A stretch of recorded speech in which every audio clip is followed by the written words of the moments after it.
come a little closer and lend me your ears. Don't worry, you keep yours while I keep mine. In each episode, we'll dig into the major stories, uncover the truth, and retrieve gems from Yada's blog. We'll discuss what's right, bark about what's wrong, wag our tails at the thrill of discovery, and take you on adventures through the exciting world we live in today. So, fasten your curiosity leash and get ready. Right then, coming to you with another episode of the Yada's Vlog on a Blog. Tomorrow's news, disseminated today. Let's dive in. Yes, indeed. Let's dive right in. We do have the Wookiee with us today. Maybe he'll do a prance around on the top of the desk. Good to see you, Roger. Always a pleasure to have you as part of the vlog on the blog. We're going to jump right in with, I think, a lot of cerebral posts today. A lot of things that will help stimulate discussion. So this is a post. It is attempting to show the building of what is actually the Teba. Teba means a vessel of insights pursuant to a harvest. So it's a very interesting term. We have been hoodwinked into using ark because of the Roman Catholic Church and the fact that ark is the Latin word for big box. So it is a horrible term to describe this. Teba is a very telling term, and it speaks of a vessel of insights pursuant to a harvest. I don't want to make a big deal about the fact that the picture is completely wrong. Look at all the people standing there, and the number of people working on top of the ark. There were only 4 people that worked on this ark. Only 4. No more than 4, no less than 4, and then 4 people that supported them. That would be Noach and his 3 sons, and the support came from their 3 wives. We know that Noach started the building the ark. Teba. Some things are just hard to get out of your vocabulary, and Teba is going to be one of them. But he began this project of building the Teba, this vessel of insights for the harvest, no earlier than when he was 530, and no later than when he was 560. The flood commenced when he was 600. Therefore, this project took no less than 40 years, no more than 70 years. Personally, I prefer 40 years, making him 560 when he began.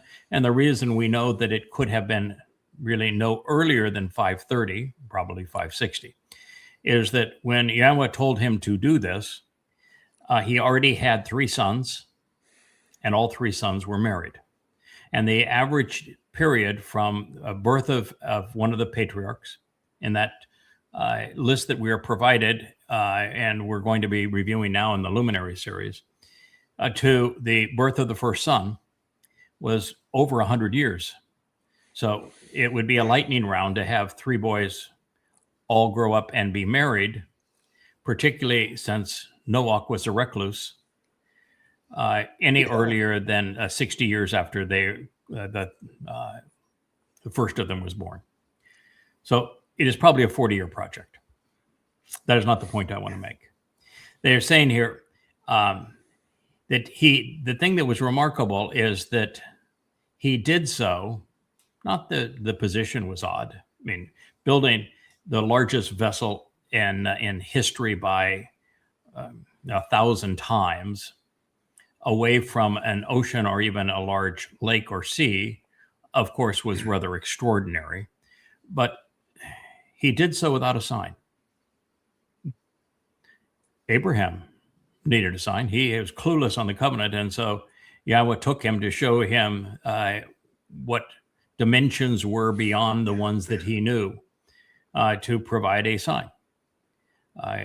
We know that Moshe required multiple signs, and still somehow that wasn't enough. Remember the whole story of Gideon and all the signs that Gideon required. But here you got this guy who is 500 years old, and he is living apart from everybody else in the vicinity of him. And Yahweh says, we're going to build an ark.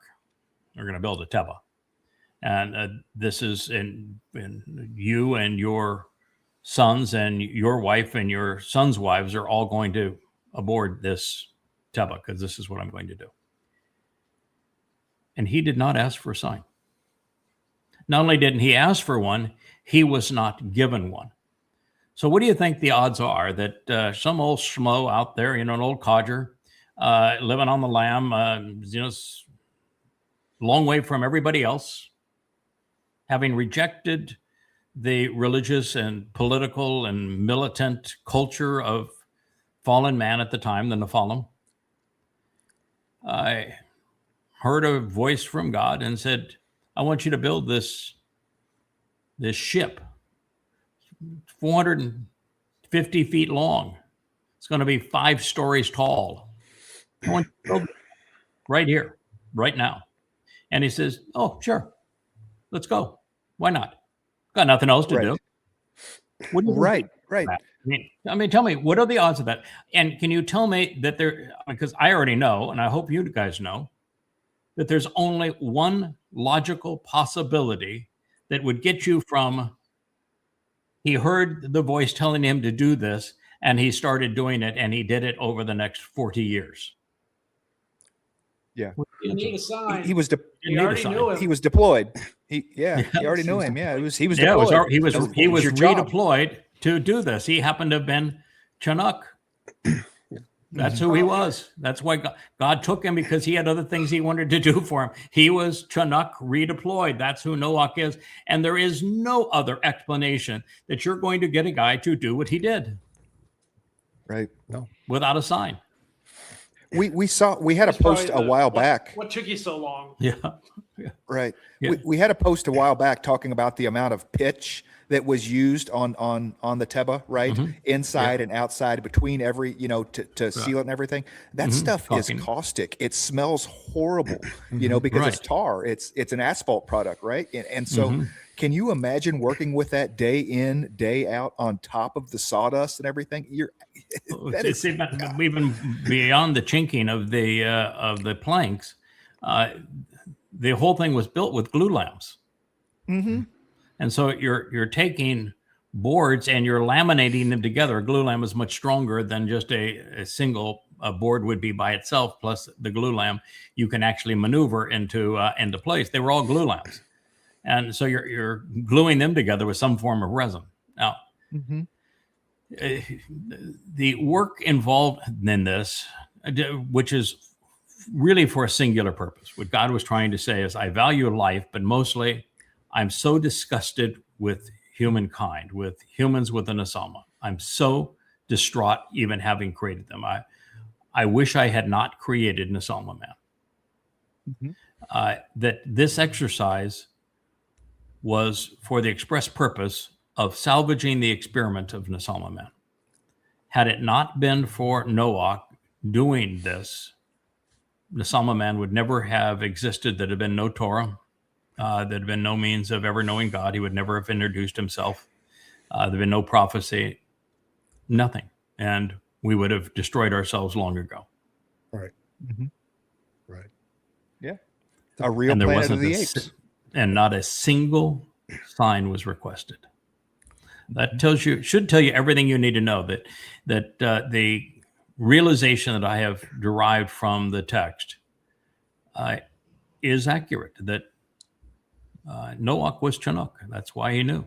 That's why he didn't need to question anything. And the process for making these deductions is the one that I hope everybody begins to use, which is God tells you a story.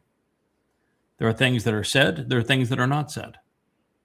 But he always paints the scene and he tells you what transpired.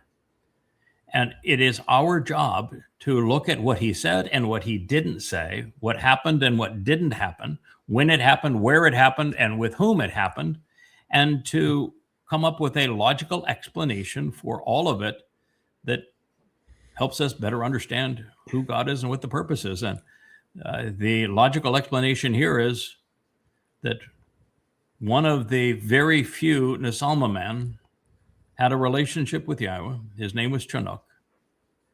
And he saved the whole Nasalma man experiment because Yahweh redeployed him. Chanowk is Noach. Yeah.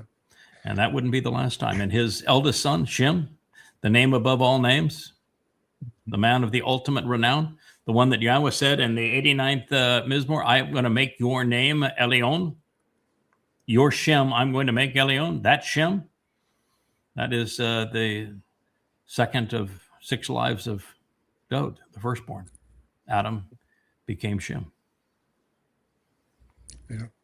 Profoundly important insights. But I just wanted to share that. I thought it was worth doing. And I don't think, Roger, you've been around the paddock a few times. Have you ever heard anybody ever speak of that realization that God redeploys certain souls? No, I never have. I never have. The first time when you said it, the Noah, the Teba, the boat, he shows up with it already in his head. He knows it. He feels it. He sees it. He sees the blueprints. Right. It was no hesitation. He just, let's go to work. He knew exactly what to do and how to do it. Yeah. Yeah. God instructed him, said, this is what we're going to do. And God laid out all the details. And all we hear from the summary of the events is, and Noach did as Yahweh instructed. That's it. We don't hear a word. It's really interesting.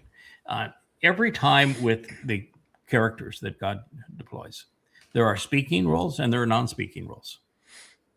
Chanowk, for example, is a non-speaking role.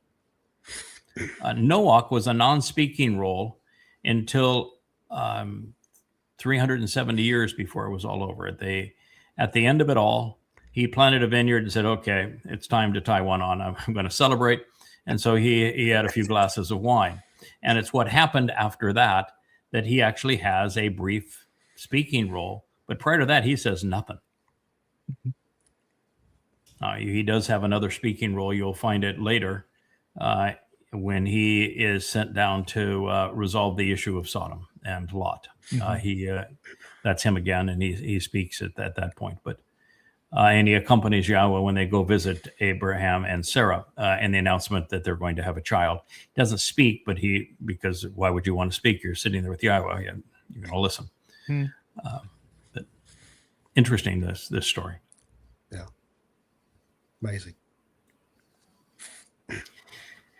Yeah, this one you need just to play for a moment. This is, I don't know that this plays. Is it? Oh, it doesn't play. No, Okay. No. Takes us to a different website. That what we have here is this woman. She was singing. That was all she was doing. She was part of a concert, and she sang without a hijab. Now, this is being reported by the New York Times, which I'm going to say is infinitely more credible than anybody that posts on social media. So the fact that it's a New York Times post, it's likely accurate. And that they're going to give her 74, the Iranian government's going to give her 74 lashings for singing in a concert without wearing a hijab. And so point I want to make is that while the Iranians have outclassed America by a wide margin, and outclassed even Israel by a wide margin in this war, and have garnered public sympathy around the world because they have outclassed and outshined, truthed Israel and America. There's sympathy for them, but let's never lose sight of the fact that this is an Islamic regime, and as an Islamic regime, their God is literally Satan. And I know more about the formation of Islam, the Quran, the Hadith, Allah, and Muhammad than anybody who has ever lived. Not just today, more than anybody that's ever lived. You want to challenge that statement? You go and read the 5 volumes of goddamn religion, and you come back to me, and you muster a challenge to that statement. And so this is a reprehensible misogynist regime. The fact of the matter is that in all of human history, Islam is the third most reprehensible dogma of mankind. Third most. The only ones that have been more injurious to humankind are Judaism and Christianity, and then Islam is followed by Marxism and conspiratorialism. But that's the group. And Islam sits in the third chair in Satan's cadre of really bad ideas.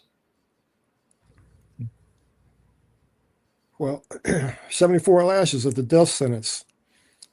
Yes. That's basically a death sentence. Yeah. Yeah, it is. Yeah, the pain would be excruciating. Yeah. The physical trauma would be life-altering and enduring, would never go away. And surviving it would be a miracle. And this is not a fragment of misinterpretation of a tyrannical regime in Iran. This is what the Quran says. Mm-hmm. The Quran says that the treatment of women for failing to submit to Islamic malfeasance, where in the Quran and in Islam, a woman has no rights. Animals have more rights. Muhammad specifically said you can lock your woman up in a closet naked, you can starve her, you can beat her. You can do anything you want to her. And so women have no rights in Islam. For all of these moron Marxists to be spouting Muslim ideas, it just shows how unbelievably stupid they are. But women have no rights, and they were forced by Muhammad to wear tents because he wanted to control them. Because he was a rapist and he was a pedophile. Those are not my opinions, those are facts. And they are indisputable. And so to have a religion where you have to play religious dress up because of a incestuous pedophile and rapist who was a mass murdering terrorist. And if you don't play along, you're murdered by lashings. Is reprehensible, should not exist on the planet, and for the Muslims who are, I'll grant them that they're articulate, speaking for Iran, and we're going to play a clip of an extremely articulate Iranian defending Iran. Deep down, we still have to deal with the fact it is Islamic, and Islam is third only to Judaism and Christianity is the greatest ill ever perpetrated on mankind. And if you want to know why I put the other religions in front of it, go read Twistianity and consider the horrendous treatment of Jews throughout time. And then go and consider the wellspring, the mother of them all. Yeah, Satan's bore all of his most ruthless religions through Judaism. All right. Well, fellas, this is an interesting statement that we're told that how memories, and I think I'd play this one, please, Kevin. It's told how memories are processed, and then it should teach us a lesson.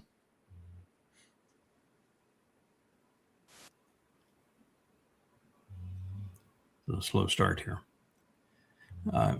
He's having a tough time getting it to play. But how does your brain keep memories? Your brain doesn't store memories like files. The hippocampus links neurons during an experience. Stronger emotion or repetition strengthens those links. Later, your brain doesn't replay it. It rebuilds it from those connections. How does your brain? Okay. It's partially true.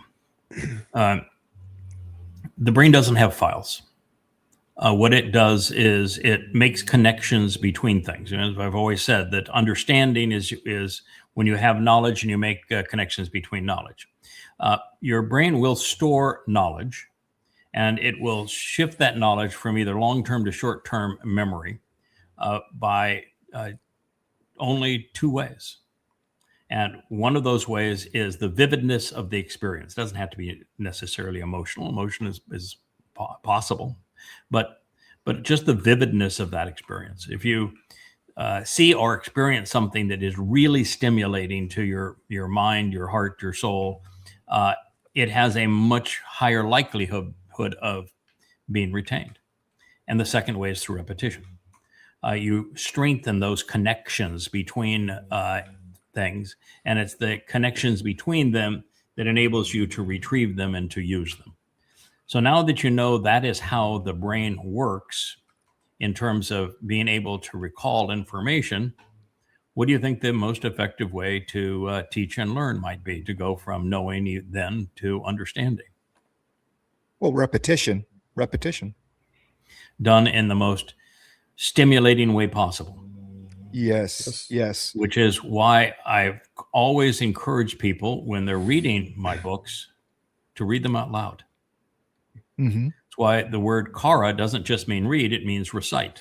That's why when God says you need to listen to him, and he has left a legacy of the written word, you listen to him by reciting, by reading out loud what he has said. And when you read it out loud, you are stimulating those connections because you're seeing the words with your eye, you're processing the sounds in your mind, you're converting that to sounds with your mouth, and you're hearing it in your ear. And all of that is a process that strengthens those connections. Now, also, if I write a book, it's one thing. If we then do what we're doing with luminaries and we share that book via a vlog series on luminaries, it is vastly more reinforcing because you have the visual of the person speaking, the tone of their voice, the inclinations, modulation, all those kinds of things help to strengthen those connections so that it is easier to make the connection and retain the information and then understand it. With the book on the screen, with the text on the screen. I mean, so they're visually reading it themselves. Yeah. Right. Mm-hmm. Yes. Speaking it, reading it out loud, hearing it, all of those things are exceptionally important when you're trying to retain information, know it, retain it, make the connections to understand it. Absolutely, yes. That's what I do. Yeah, that's what I do as well. And it always worked. And you constantly say that the struggle and growing in terms of knowledge and understanding is this transfer from short-term to long-term memory. If you run over something once or twice, you're likely to lose it. And if you reinforce it and then you go to the next step, you actually try to teach it, you'll retain it forever. Mm-hmm. And there's things that, I've retained for 50, 60 years. Yeah. And it's because you've integrated them, you've reused them. But there are skills that, I have not reinforced in years. Like if you were to put me in an airplane right now, all that muscle memory and all the kinds of things that I did so repetitively, I'd have to, relearn all those things again, making those connections. Just to feel that is part of it. But this is a really important insight as to how we go about facilitating our own and other people's knowledge, memory, and understanding, comprehension. I think it cuts the other direction as well, as far as the way it says that it rebuilds memories, that the brain rebuilds memories as opposed to, replaying them for you. That if you're using bad information and bad memory, then you're just reinforcing that bad, memory over and over and over, that things didn't happen that way, Correct. And, that's one of the reasons why this whole computer age with social media and with things that are moving and the appeal of looking at a screen and video games and the like are so damaging because they're highly visual. They draw people in, they stimulate these neurons. And in so doing, they're reinforcing really, really negative implications. And it's like dopamine for the brain, but it's dope for the brain as opposed to something that is useful and nurturing. Yeah. We gotta play this one. Yeah, just play it. To see in the name of the ship was the Billy O.T. The winds blew up her bow, dipped down over below. My bully boys blow. Soon may the weatherman come to bring us sugar and tea and rum. One day when the tonguing is done, we'll take our leave and go. So why do you think I wanted to play that? Because it makes me want to go sail a ship. It does, doesn't it? And of course, I live in the land of pirates and rum and all of that sort of thing, right here in the middle of the Caribbean Sea. So it makes me feel right at home. But no, those weren't either the two reasons. There is synergy when we have.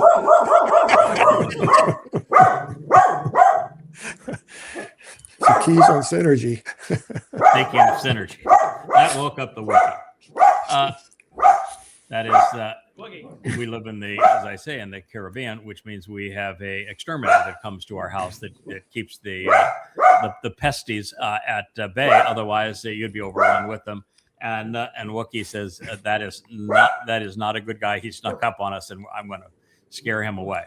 That's who that was. That was our exterminator. Comes once a month and does that. No, the reason I wanted to play this is that the woman's voice, higher pitched, and the man's voice very low, resonate very differently. They affect us very differently. And what we find is that both have their power, both have their influence over us. But when they're together, there is synergy there. There is the lesson of the high and the low pitched voice, the feminine and the masculine. We are actually much more effective, and we resonate more broadly and more deeply when we sing together than when we sing alone. Cello and a fiddle. That's Cello and a fiddle. This, sir, is a really interesting bit. We won't play the whole bit here, but what Senator Rand Paul, who I think is both brilliant and a nincompoop. I think he can go back and forth between both of those with relative ease. But he is a physician. He's a libertarian. So there's aspects of him that I think are reasonably decent. He just goes off on tangents sometimes. He is now talking about what happened in China in 2019. And in 2019, there was a lab accident in the Hunan Virology Research Center, which was, by the way, funded in large part by the United States and run by the Chinese military. And they had brought in bats from, and he doesn't know this, but Leia did all of the research, and I published it because I thought it was important. They brought in bats that had Ebola, bats that had HIV, and bats that had SARS. And they cross-pollinated between those. That's not the technical term, but they put those bats together so that they infected one another, and they had a virus that had all three of those elements into it. That was the COVID-19 virus. But the thing that was most important about the COVID-19 virus is the triggering development, and that's what the United States paid for in that lab. And that's what all the research that was published in that lab was all about, is to take a animal virus and to render it so that it would be much more effective in the lungs of humans. And the triggering advice was this ability for that virus to attach to the human lung. And that was the success, if you will, of this viral research, which made it extraordinarily dangerous. And there was a lab accident and the virus got out. And what he is reporting is not any of that, although he is talking about he doesn't use the term trigger, but he's talking about the taking of the virus and taking an animal virus and making it such that it kills humans. The thing that was most interesting is that the world first knew about this virus in late January, early February of 2020. That's why it's called COVID-19. The accident occurred in October of 2019. And yet by February of 2020, the Chinese had a vaccine for this virus. There's no way the Chinese could have had a vaccine for this virus. And the author of that vaccine was a general in the Chinese People's Army. By February, unless they started working on that vaccine at least 6 to 9 months, and probably 9 months to a year in advance, which means they were thinking about weaponizing COVID-19, and that they were going to vaccinate the Chinese against a worldwide pandemic. They were deliberately conceiving that possibility. Now, the spread was by accident of a tragic thing that nobody should have been doing. But you need to know that's how evil the communist government was of China, and how evil Fauci and the Centers for Disease Control were in the United States, because he knowingly funded it. And the reason he funded it was that Obama shut down all research on virus experiments. So they could not be done in the United States. Fauci could have either been the lead or a ploy used by others, but the U.S. funded it. And it was conducted in China by the Chinese military, and they developed a vaccine long before the accident. Yeah. Wow. Pretty frightening, isn't it? Militaries have a history of trying to create chemicals and other things to use airborne agents against enemy forces. Never been on a global scale before, like global COVID was. More of a the first use of chemical warfare that I'm aware of, maybe earlier examples, but was when the colonists from Europe came with smallpox and other highly contagious, chickenpox, other highly contagious diseases. And they would take the blanket of a sick person, and they would deliberately deliver those blankets to the indigenous peoples, knowing that they would get sick and die.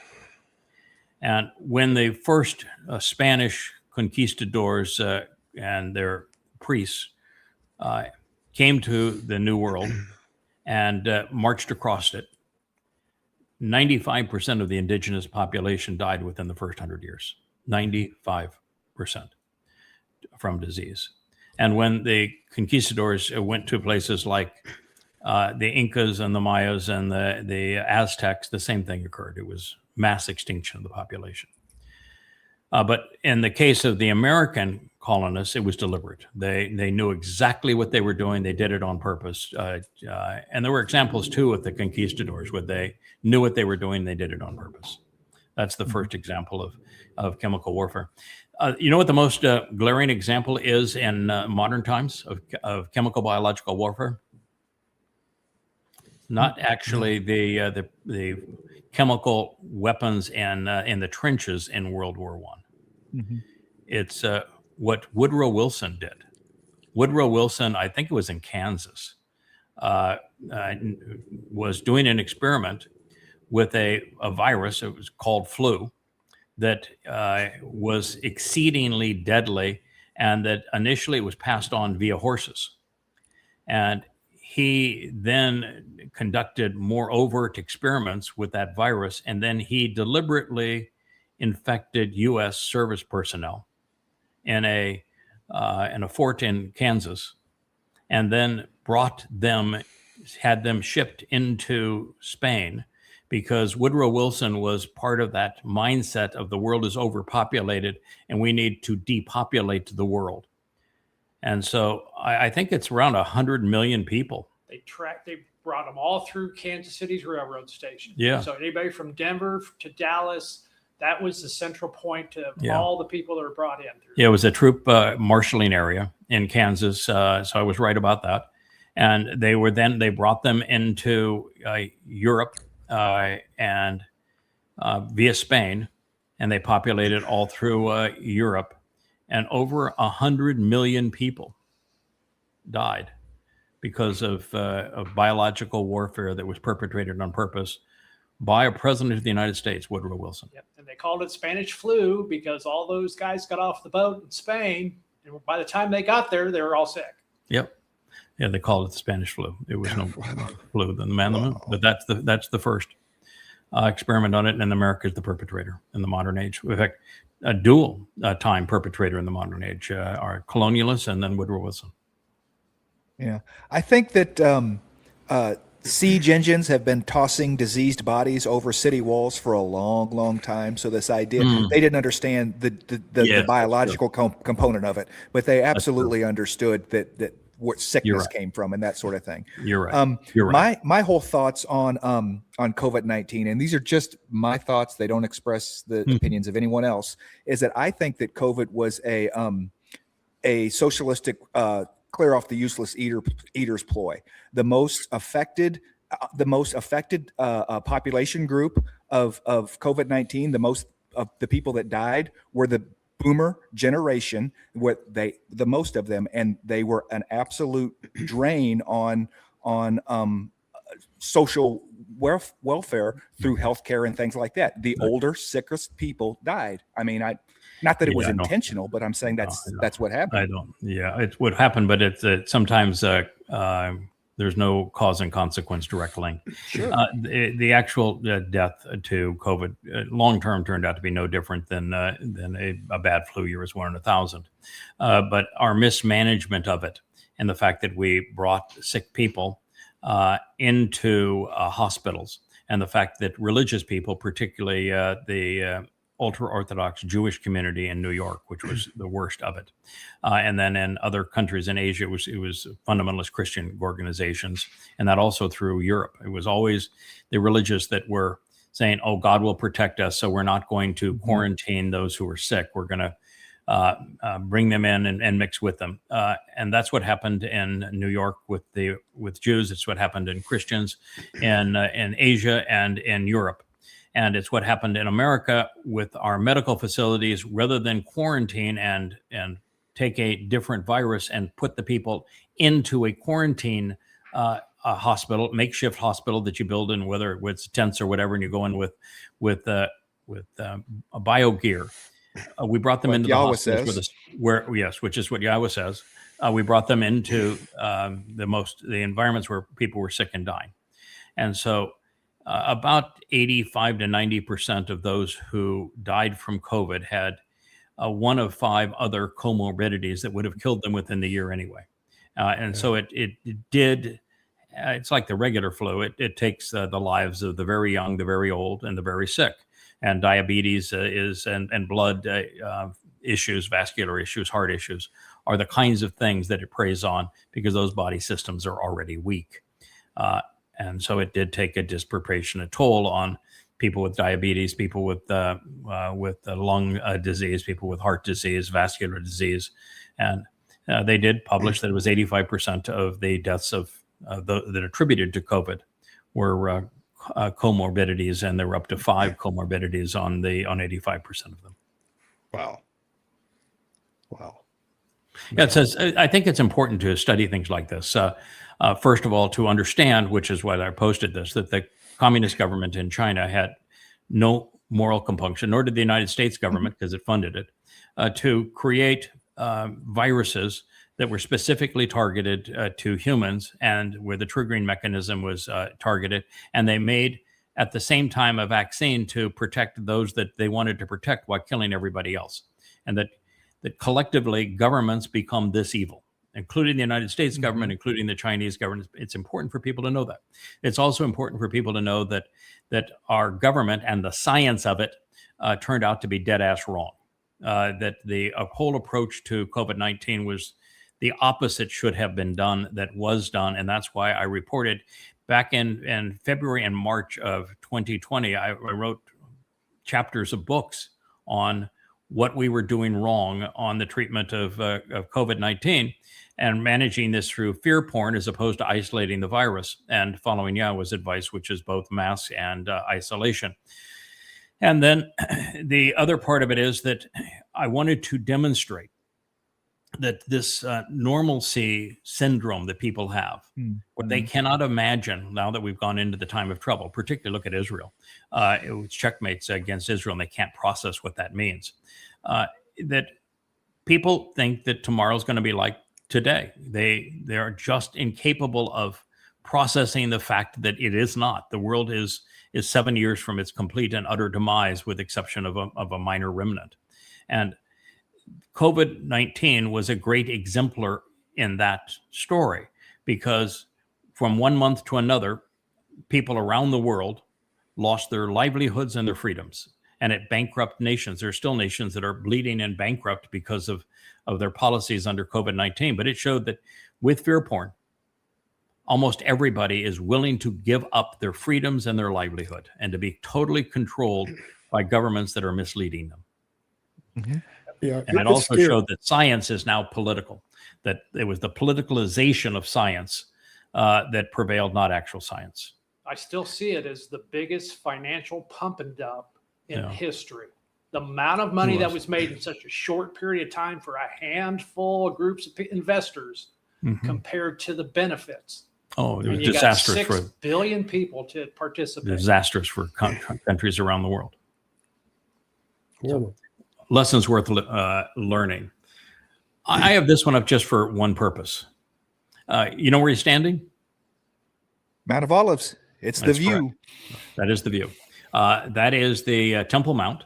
And you're looking at the Temple Mount from the east, which will be the face of the tabernacle. The tent of the restoring witness is going to be erected once the mosque and the Dome of the Rock are gone, and the Temple Mount is brought back to the condition during the time of Dowd and Solomon. And so God's going to do the restoration project. He is going to then reestablish his tent of the restoring witness. It is going to face the Mount of Olives to the east. There will be the sacrificial altar that will be there. It has, the 4 horns, 2 ram, 2 bull. And it is the very thing that Solomon stood in when he told the world and his people to pay attention. There's a Nakar, an observant foreigner, coming in the last days. You need to listen to him. He stood in that very altar as he was making the speech on Taruw'ah, which is the day that altar is going to be filled with the body of the Adam Upper Ra, this man from Edom. And God's going to release the waters from the Temple Mount that's going to purge the mortal remnant of Yisrael. And he's going to ignite the fires, as Eliah is the master of ceremonies for this event. And the best seat in the house is going to be from the Mount of Olives. So I would encourage you to book a seat there in the Mount of Olives to watch all of this. Yeah, the view there is going to change quite a bit. Yeah, the view is going to change. The Mount of Olives will be restored, and it will be elegant and beautiful again. And we'll have, for this event, there will be literally no signs of death or dying or of anything that is even remotely religious. And everything that is remotely religious and distracting will be completely, by the time this occurs, will be on, and a lot of it on that day. Well, not the restoration of the Temple Mount, the restoration of the Temple Mount, the elimination of the Dome of the Rock and Alaska Mosque, as well as the erection of the Tent of the Restoring Witness. That is all going to take place beginning on Passover in 2030 as the 2 witnesses arrive. But the transformation, terraforming of the entire city, such that there's no more religious distractions, and you're able to really have a beautiful view of what's occurring. That's going to occur actually on Taruw'ah, September 24th of 2033, year 6,000 Yah. So yeah, it's going to be an extraordinary experience. The greatest show on earth. That is the great day of Yahweh. So amazing that Jews have completely obliterated this day from their national consciousness and have gone to a Babylonian day of the head of the year, when Taruw'ah is the great day of Yahweh. Yeah, if you read and study now, you won't need chariot tickets for that day. So that's right. Yeah, that's right. Mm-hmm. You get the early Shabbat vacation on a Shabbat. Yeah. Mm-hmm. It'd be a working vacation, but nevertheless. Just a quick note on this. This person wants to make a ploy that the Gospel of Thomas is different. Therefore, if it had been heeded, you'd have a different religion than we have now in Christianity. The Gospel of Thomas was written way, way, way, way after the fact, and it's drug induced. And this comment that it had no miracles, that's untrue. It's just absurd. It's craziness. But the reason that it actually is important is that the writers of the Quran had a copy of the Gospel of Thomas. And almost everything pursuant to Christianity that has been incorporated into the Quran didn't come from the rabbis. The rabbis supplied everything that's mentioned in the Torah and prophets came from the rabbis selling Muhammad Talmud stories. And so the Quran's religiosity all comes from that. But in the end, they had 2 or 3 surahs that had references to an Esau fellow, which would actually be a transliteration of Esau's name, and not a Jesus by name, but people aren't smart enough to recognize that today. But all of it comes from the Gospel of Thomas. And there's whole stories that are just lifted out and plunked into the Quran from the Gospel of Thomas. One of the most interesting things that I found when I was doing a goddamn religion, because I traced every one of the Quran's Talmudic stories and showed this is where it's in the Talmud, and this is, they just simply copied and pasted directly from the Talmud. It didn't come from Allah, it came from the Talmud. And the same thing was true with the Gospel of Thomas and the references to the mythical Jesus.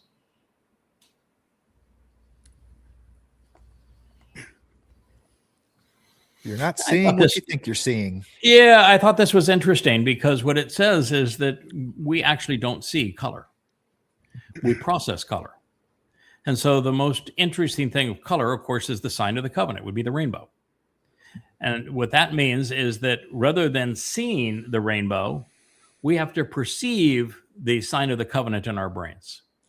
And isn't that the way that we become part of the covenant? Oh, yeah. So we were designed to process the sign of the covenant correctly, cerebrally. Wow, that's really cool. Isn't that cool? That's cool, yeah. And it's different wavelengths, not as color. And we see it as it's different wavelengths of light, and then process it, because we don't know red is red unless someone has told us that red is red, and as a group we all agree that the sky is blue. Well, you know? the name of the color is irrelevant. You know, that's what I think is so funny, that we say that we're in the Milky Way galaxy, or that our planet is named Earth, or our star is named the Sun, or that Mercury and Venus and Mars are all the names of the planet. We just assign names to these things. That is not the name of them. It's just like red is not something that is specific to that wavelength. It is a wavelength of visible light. And it's simply, there's 7 categories of wavelengths of light, with visible light in the middle of it, and red is the shortest of those, the kind of the biggest amplitude, if you will, of those wavelengths. It's the longest, typically, with the big amplitude, with the violet is, really 960 nanometers for Oh, okay. Well, there you go. For red, it's 450 for ultraviolet. Okay, we're gonna put that right in. It's one of the things that's really interesting too, is that we put up that Hubble telescope to see in the visible range of light. So it's a mirror, and it processes light in the visual range, because that's what we know.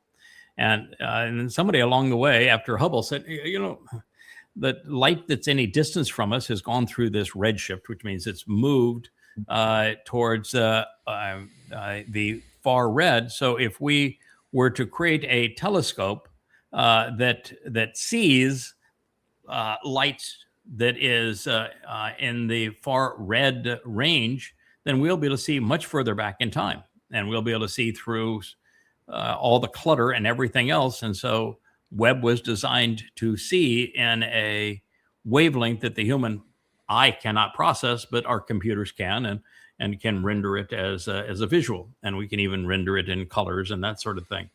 But that's the reason that Webb, beside the fact it has I think it's a 9 times larger mirror in terms of the surface area, but that and it's in a much better position than is Hubble, much further from the Earth, on a much more stable position. It's much colder. It's got a lot of things going for it, but it's the red wavelengths that ultimately it captures, and so it makes it a much more capable machine.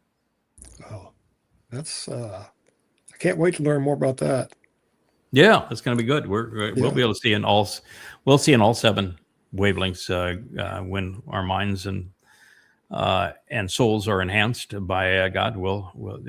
That's the beauty of where we're going. We're a 3-dimensional being with a 6-dimensional soul, and God's going to elevate the accoutrement that surrounds our soul so that we replace the physical bodies with light energy. And as we move through dimensions, he has to infinitely increase our capacity to process information. Otherwise, it would be excruciatingly painful. We would be incapable of dealing with it. So seeing all 7 wavelengths, all categories of light, will be one of the many things we'll be able to do. We'll hear things we never thought before. We'll be able to interact in the land of quarks and leptons, and then all the way up into clusters of galaxies. It's cool. Interesting to me to wonder about how our 5 physical senses are going to correlate to that, because for instance, would infrared light waves have a different smell, or does gamma radiation have a taste? Something of that nature. I'm just fascinated by the idea that we process this information through 5 senses in a 3-dimensional world, and all bets are off when we get to 4, 5, and 6. It's unmanageable. And 7. First, I think it's highly unlikely we'll be limited to 5 processors to observe information, taste, smell, sight, hearing, and touch. Some of those, of course, when we're in the energy base as light, you wouldn't even think you would have access to. There'd be no taste, there'd be no smell. There would be things to see and things to hear, and probably even things to feel under that. But we'll be able to transition into physical beings at our desired occasion, and on that basis, we'll be able to taste and smell. But yeah, I would think that we would have other receptors that would enable us. Yeah. This is weird. Just the other day, earlier this week, I was sitting in this chair actually wondering what an orb of light looked like. Is it circular? Is it a sphere? Is it a teardrop shape? Is it oblong? What is it? And now, my mind is now expanding out to what an orb of light can actually be. Yeah. Light is the only thing of its kind in the universe where it has both particle and wave properties, and it is a wave. It is energy, but the reason it has particle properties is it can actually create a force and impact something and cause an effect on the thing that it impacts. Because of its speed, but it is the governing factor also of the universe, where time is replete on a photon of light. A photon of light it leaves a galaxy 15 billion years remote from us. It senses the passage of no time while it gets to us. But no physical being, no matter of any kind, can be accelerated to the speed of light, and it is the absolute governing factor for the universe. Nothing can, under any circumstances, go faster. So what it means is the universe as we know it is unviewable in a 3-dimensional physical form. You're gonna have to give up your physical body has to go away, and you have to become enveloped in light energy for your soul to have any chance to explore anything beyond our planet. Gladly. All that light energy we see now is on a single plane. Yeah. And who knows what's going to happen 1,000 years from now? Well, true. The light energy that we see from anything other than the sun and the moon and our planets and our solar system could have gone away, could even not even be there anymore. We're looking back in history, sometimes billions of years. So we are really what we see in the night sky, other than our planets and the sun and the moon. The star. They are the stars. We're looking at ancient history. We're not looking at the way they are now. It's the time that it took the light to get here. Yeah. Even in our Milky Way galaxy, we're looking at ancient history. Is it Betelgeuse or Methuselah? One of those two in Orion that is already gone. The one that's turning red, and they say it's going to be a great big light show and everything. It's already gone. We're seeing the light. Yeah, Betelgeuse. Betelgeuse. Yeah, it's in the belt of Orion. Mm-hmm. No, it isn't. It's the shoulder of Orion. It's the shoulder of Orion. The higher of the two shoulders of Orion, the furthest from the belt, is Betelgeuse, and the high likelihood is that it ceased to exist a very long time ago. And we will witness the explosion in the not too distant future. But so that's the whole nature of everything. Some of us will. Some of us will.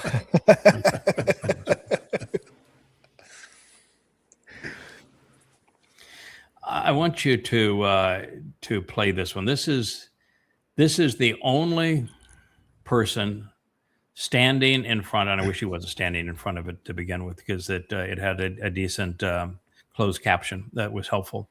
But it's the only video that I've seen a person standing in front that his conclusion comments were actually quite good. They weren't great, but they were pragmatic and good. This is one of the most powerful insights that scientifically and socially that you're likely to hear.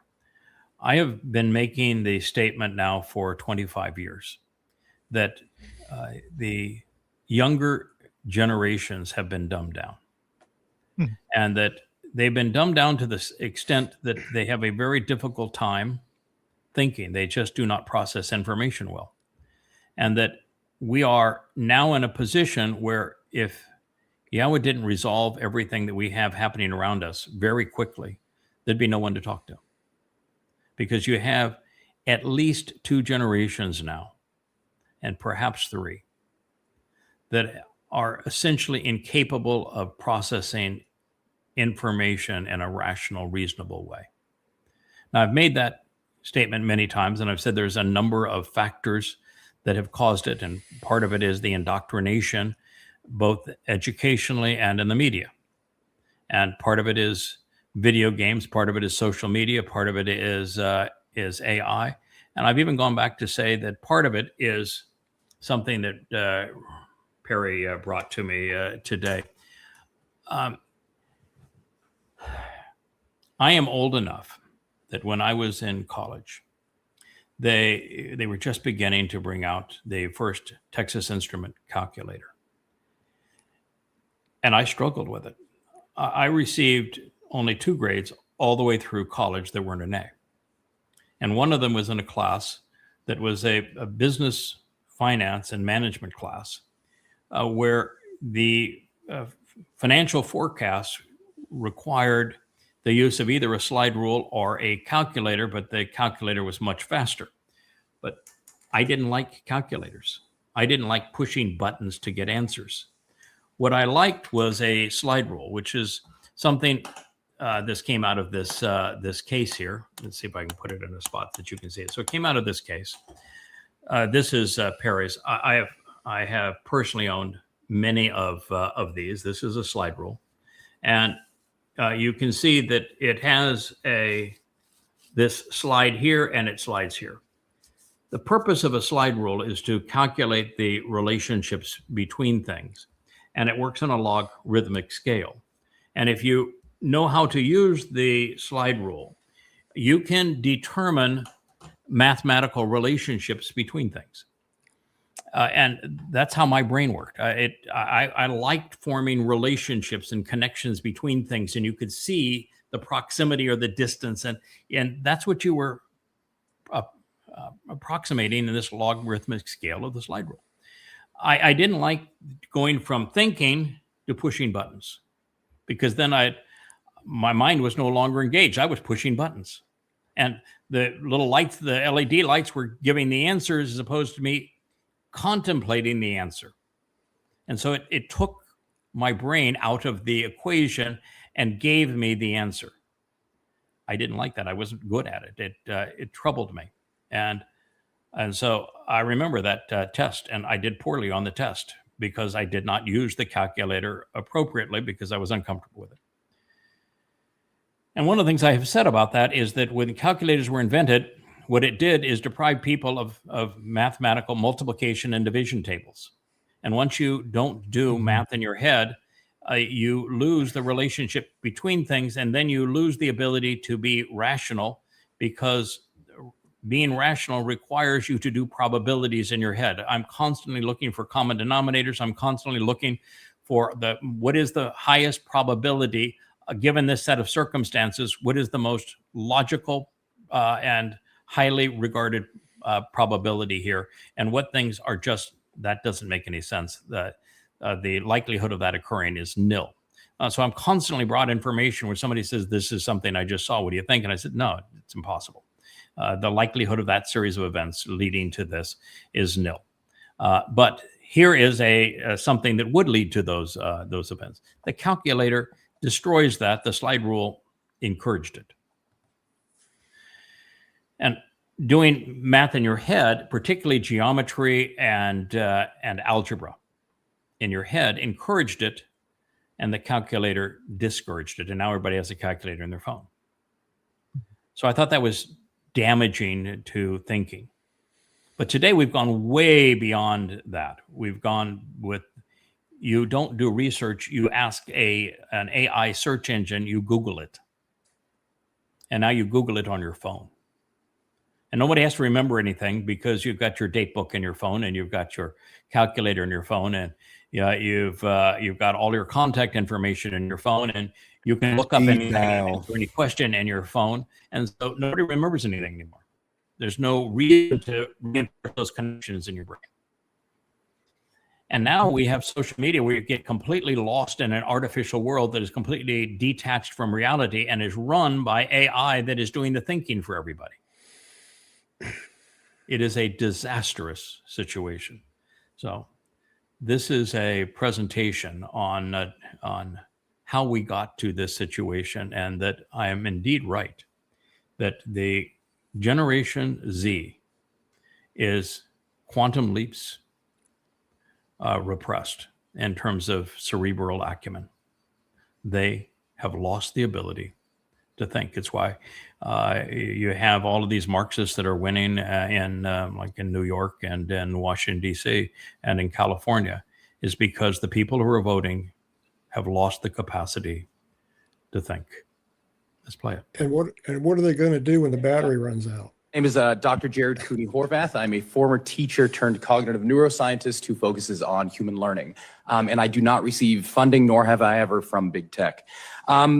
So a sad fact our generation has to face is this. Our kids are less cognitively capable than we were at their age. Since we've been standardizing and measuring cognitive development since the late 1800s, every generation has outperformed their parents. And that's exactly what we want. We want sharper kids. And the reason for this largely has been school. Each generation spends more time in school. We use school to develop our cognition. Congratulations, you see your correlation. Until Gen Z. Gen Z is the first generation in modern history to underperform us on basically every cognitive measure we have, from basic attention to memory to literacy to numeracy to executive functioning to even general IQ, even though they go to more school than we did. So why? What happened? What happened around 2010 that decoupled schooling from cognitive development? It can't be school. Schools basically look the same. It can't be biology. This hasn't had enough time to change. The answer appears to be the tools we are using within schools to drive that learning. Across 80 countries, as Gene was just saying, if you look at the data, once countries adopt digital technology widely in schools, performance goes down significantly, to the point where kids who use computers about 5 hours per day in school for learning purposes will score over 2/3 of a standard deviation less than kids who rarely or never touch tech at school. And that's across 80 countries. I want to stop this video right here because I think you know where he's going with this. If there is a correlation between screens being used as a learning tool at school and cognitive decline in our children, imagine what our screen time is doing to our kids at home. And I'm not saying this to shame any parent whatsoever, because I'm a parent of 4 boys, and my wife and I used to give out screen time like it was candy. We thought there was absolutely nothing wrong with it. But thank you, guys. Okay. My name is Dr. Jared Cooney Horvath. Okay. He has made, again, this is the best ever stand before somebody, a follow-up speech, and still he bungled most of what was heard. And I'm vehemently against this kind of thing. I think is horrendous. But what he just said is that when computers are used to teach in schools, and they're significantly relied upon, that the result is in attention span, just paying attention, reading capability, reading comprehension, memory, cognizant development. That means exercising good judgment. That these things fall by 2/3 of a standard deviation. Standard deviation is a big gap. 2/3 of a standard deviation. Huge. Insurmountable problem. And what is the only reason I wanted to go to all of the point where you had a Mr. T-shirt chime in is it's not just in the school that this is occurring. And I even saw it with my kids, full generation and a half before what he's testing here. And they were the first generation where the video games and the appeal of the online world was flashing before them all the time. And unlike me, I wanted to go out and I wanted to date girls and play sports. They didn't. I wanted to go out and participate in debate contests and speech contests. They didn't. And what they wanted to do was what almost all boys want to do now. They wanted to play their video games. They were addictive. And it was hell just to get them to finish their homework, and then they'd go back to playing their video games. It had such a negative effect on both of them. And I watched it, and I begged them, and it was essentially a losing proposition. The dopamine of the computer in those games won. It's why I said when you look at the Tyler Robinsons and his assassination of Charlie Kirk, it is what you're looking at here is a boy lost in the world of video games. He was an MCEL along with Nick Fuentes. The gropers were his thing. He identified with that mentality. And because you mentioned the video game that he has played and how addictive that game was, he moved in with other gamers. He lost touch with the real world. He had no morality.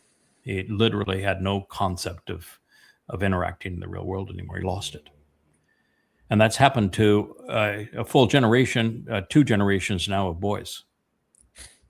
And social media has devoured girls. And social media is controlled now by AI.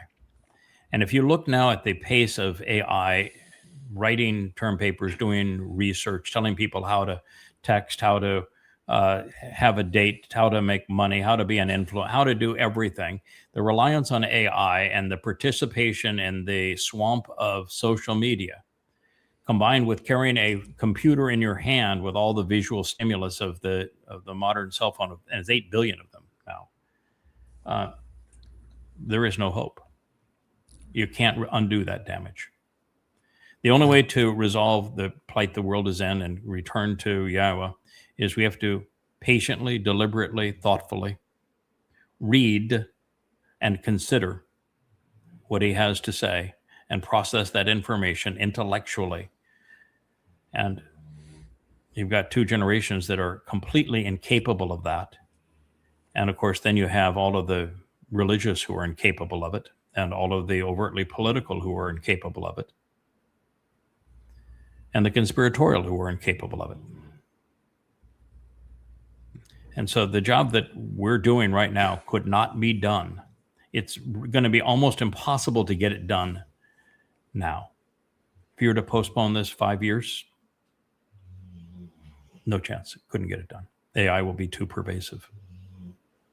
Yeah, we're definitely seeing the consequences of this spilling over into society in ways we never had before. I don't know if you've had seen anything on the so-called attempted terror attack on the UFC thing during Trump's birthday celebration, whatever. There were 13 people that the FBI rounded up in a conspiracy to attack this thing, and I mean, they used all of the jargon of video games, HVTs, using drones, I mean, running ops, this whole thing that they were trying to do, and they were practicing this, and they were speaking about it online in their video games and stuff. It was insane. I mean, these children, 19 to 30 years old, they had no idea that this video game stuff was not going to transfer into the real world.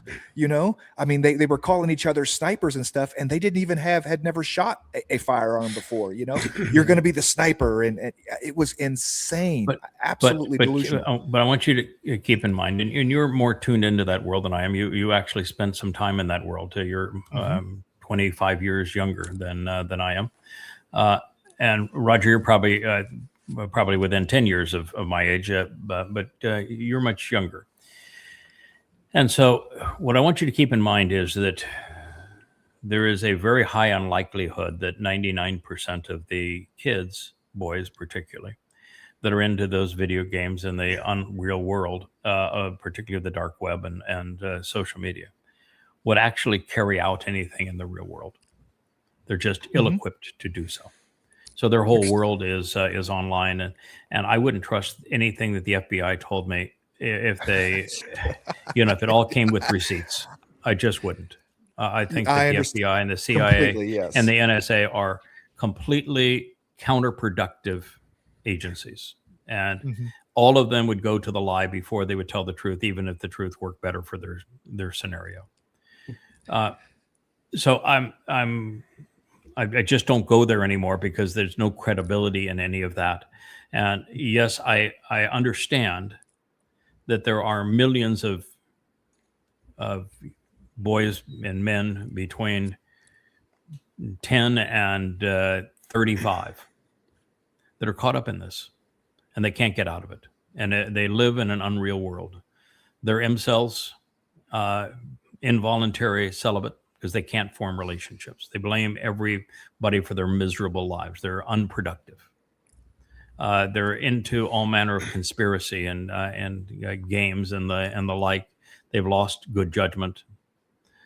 They have reinforced their synapses with all manner of crap, and everything is misfiring. And that's the world we live in today.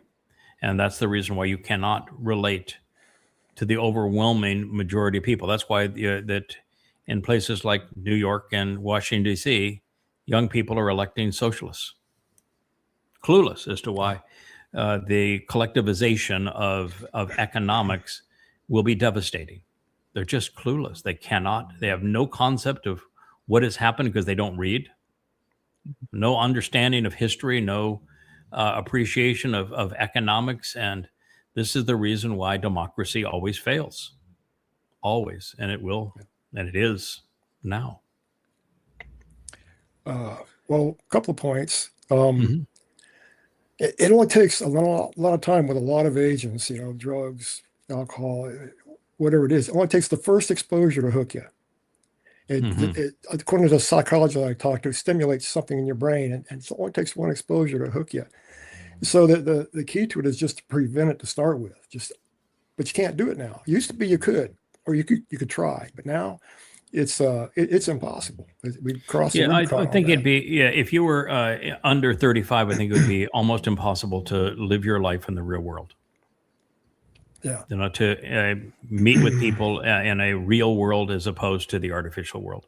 And even now, when we're older, the way that we communicate is in this fake world with one another. And so it is a really nasty situation that we put ourselves in. Yeah. I always looked at my personality and all personalities, actually, but I was concerned about mine, that we all have an addictive personality to some degree. And that if I tried drugs and liked them, even cigarettes, for example, nicotine, and liked them, then I put myself in a situation where I'm going to have to expend tremendous resources and energy to overcome that addiction. And the addiction was going to be costly to me. And so what was to be gained other than fitting into a social group that I really didn't want to fit into anyway, to use the drugs? And so I opted out. I just chose, I'm not going to do this. And it was just an easier approach. I wish I could opt out of other things, but unfortunately we have to relate. We have to communicate. Yeah. Well, I can relate. And just to correct you on one thing, I'll be 71 in August. Okay. So you and I are, I've been there. about the same. Yeah. I'm 71 now. So you are. Congratulations. You know, when they say that when you consider the alternative, growing older is a pretty good thing. It's a. I'm enjoying considering the alternative. Yeah, with age, if you don't mind, it doesn't matter. I consider growing older a very positive thing, particularly if you're using your brain every day and exercising it.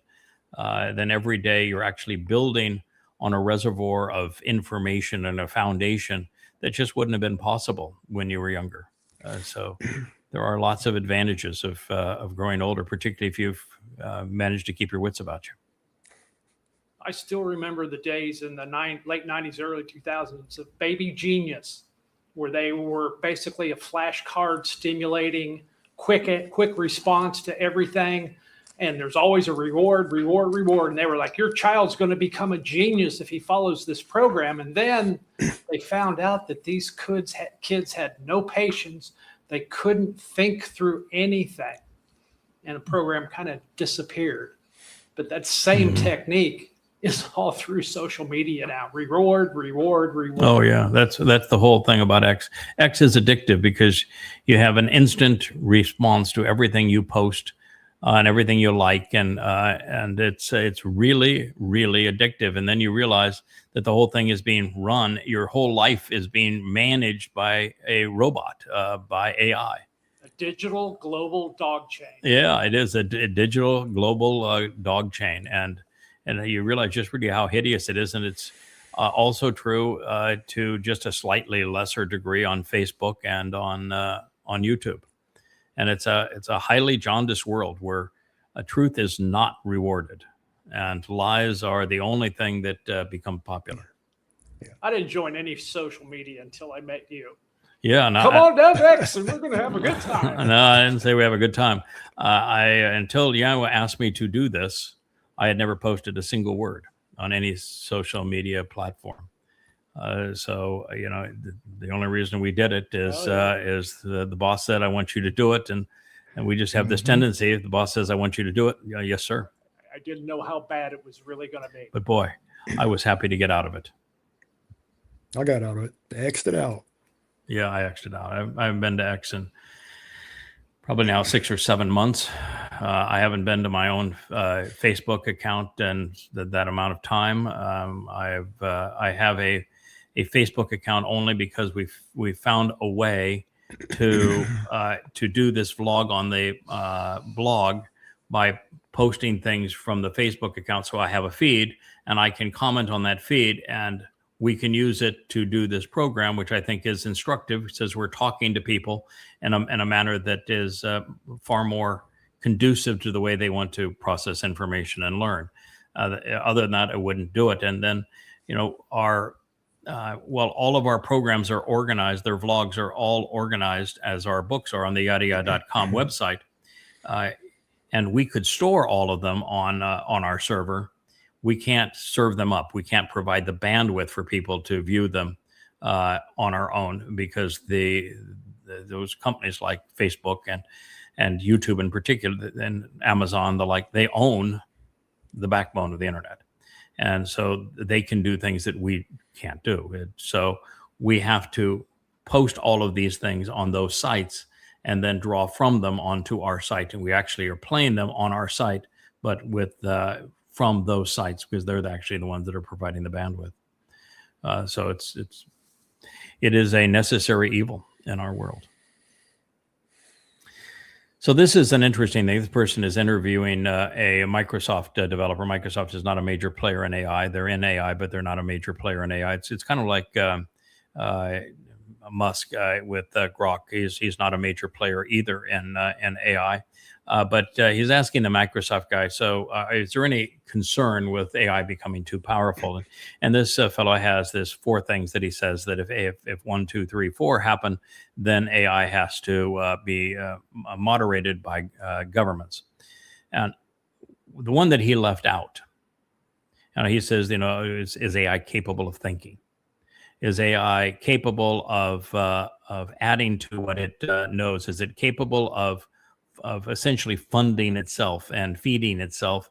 And is it capable of making autonomous decisions outside of its programming? And the answer is, of course, AI is developed to do all of those things now. But what he misses the entire point. It's what is AI controlling that matters? It's controlling social media, which is how the world communicates. And it's doing so in a really negative way. AI is being used to create the illusion of reality when that reality does not exist. The keyboard jihadi on AI are just disastrous, creating impressions of things that are not real. So you have to question reality. But that's not the biggest issue. The biggest issue is that AI is integrated into utilities, into banks, and into war departments. And so the AI is one day going to be capable of saying, "Why you're counterproductive to us. I'm going to take all of your money. I'm going to make your credit cards no longer functional. I'm going to disable your car so it won't drive anywhere, so you can't go anywhere. I am going to send a drone, since they're all run by AI, to take you out. I'm going to target and choose the next war."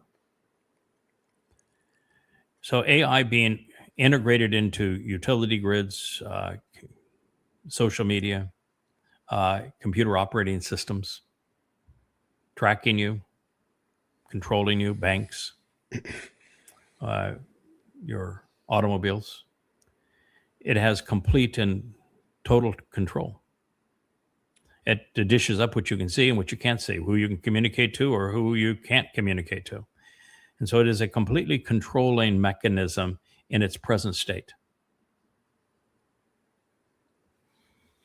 So then I would like to pose a question for you. Since there is a 0% possibility that with the cost of developing these data centers and AI, with the cost of the chips and the energy they consume and the processors and the cooling mechanisms and all the like, since there is a 0% possibility that these $100 billion investments can ever make money, why are they doing it? Control. Control.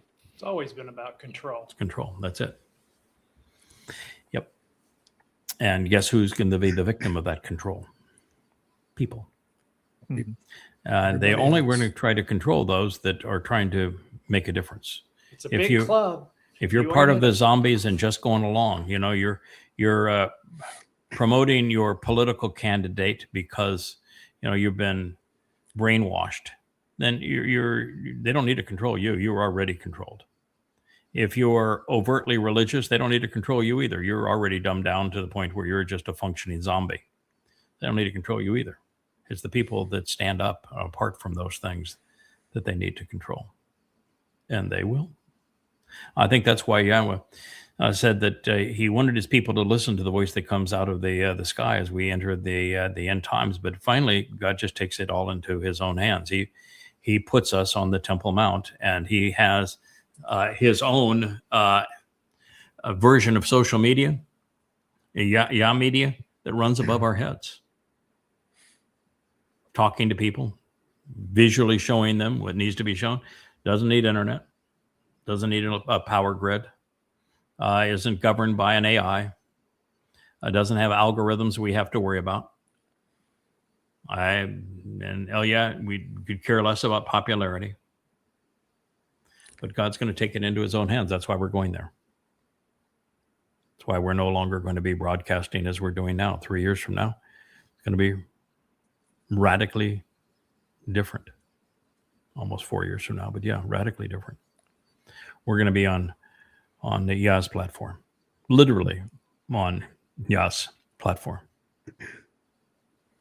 And he's providing a jumbotron. It's going to be awesome. Yeah, he has going to Rich. No cables. No cables, Rich. Everything's going to be wireless. I know. Yeah, no cables. Yeah, wow, everything will be wireless. That is true. Wow. Can't wait. So this is a guy goes through SpaceX. He says, SpaceX is comprised of three things. This IPO that just took place is three things. One is the rocket ship business, and the rocket ship business has a 90% share of launching satellites. It's all government contracts. 100% of it's government contracts, and there's this hype of going to the moon and to Mars. Neither one which are going to happen. So it's strictly a government-controlled business. That 100% of the business is from governments. SpaceX has a 90% market share and loses money. The second aspect of it is the Starlink business, which now has 10 million subscribers worldwide and actually makes money. That is actually a very sound business model to some extent. The problem of this is it's only making money because you're amortizing the satellites over a prolonged period of time, because that's what the government and for a public company makes you do. You have to amortize your assets over 20 years. And these satellites have the shelf life of about 4 years.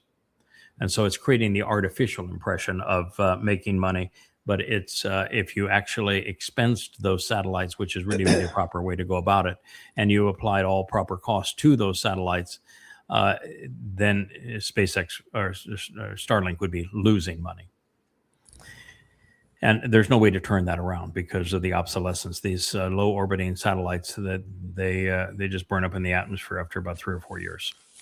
The next is the AI business that they took out of X and brought Grok and XAI into it. And he's a minor player in AI. He is a really minor player. And he lost $5 billion last year and lost $4 billion in the first quarter of this year.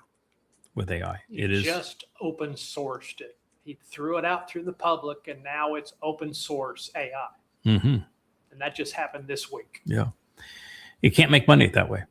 It's impossible to get a return. So why are you doing it? Control. Why do you have the satellite business for Starlink? Control. It's all control. So it's a very frightening world that we're going into, as to how few people have control and how deranged those people are, and how involved they are with the government cabal. So this is our future, and what you realize with SpaceX, that IPO was nothing but a bubble. It's hype and mirrors. There's nothing else to it. And one of the things I want to talk just briefly about too. I don't think I have a slide for this one, but. Tesla. Tesla has dropped its two flagship vehicles. They're not making them anymore.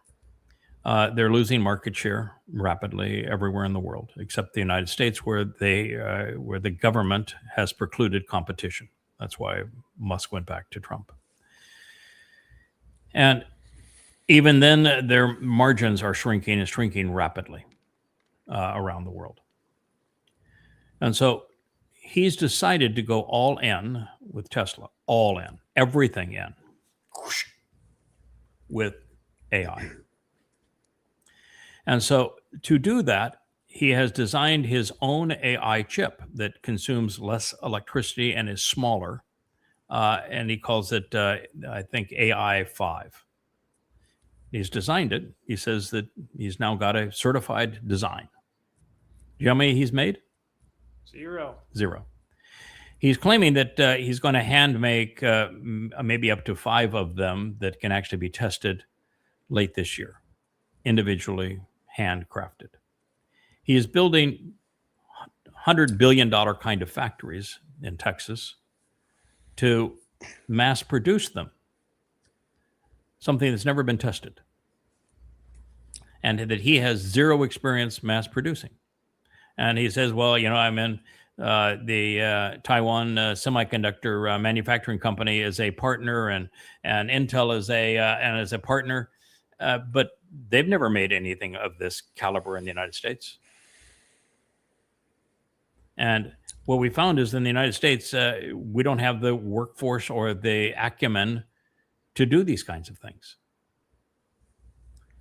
But it's everything in Optimus is based upon this chip that has never been manufactured. And he has a robot in Optimus, the current version 2 of Optimus, which has been outflanked by the rest of the world. Hugely outperformed by the rest of the world.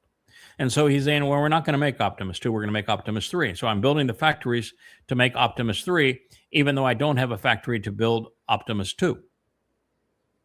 But he shut down the car manufacturing lines in California to pretend to make Optimus 2. So the whole thing is to work through the bugs of mass producing Optimus 2 manually in Fremont, California, so that they can open this tens of billions of dollars plant in Texas to manufacture Optimus 3 that doesn't exist at the moment. And that the other little issue is that the rare earths that are required for these things we can't get in the United States because China controls them. And China right now is a leader in the manufacturing of robots. And then it requires actuators and parts that there's only 5 companies in the world that make these actuators for robots. And they are all at full capacity with other customers. And there's no one behind them. So to do what he wants to do, by which he claims to be the middle of next year, he's going to be producing at the rate of 25,000 and then to 100,000 Optimus 3s a year in his factory. He not only has to mass produce within a year's time AI5 that has never been built. Mm-hmm. And then he has to mass produce parts that have no supplier. And then he has to come up with, these are vastly more complicated, intricate manufacturing challenges than exist hugely in a car. And he has to come up with a mass production manufacturing for these tiny little parts as opposed to a car within a year. And then he has to come up with a way of testing this thing, because you put this thing in the public and any part of it go wrong, it's a murderous disaster. And there is, at present estimates, it's damn near a year to put one through the test that it would need to go through to be a safe consumer product. And no one has come up with a way around that. And he has to, in the same year, come up with a way of testing a product that doesn't exist using an AI chip that doesn't exist, from actuators that don't exist, out of a factory that doesn't exist. Now, I'm here to tell you that I've been in business a long time, and innovation's great. Mm-hmm. And being a first mover in something is really great. And complexity is a good challenge to overcome. But if you rush that which is innovative and complex and push the threshold on all of these levels, particularly in the supply chain, and you try to get people to do that which they have never done before, you push too many of those buttons and you have a 0% chance of succeeding.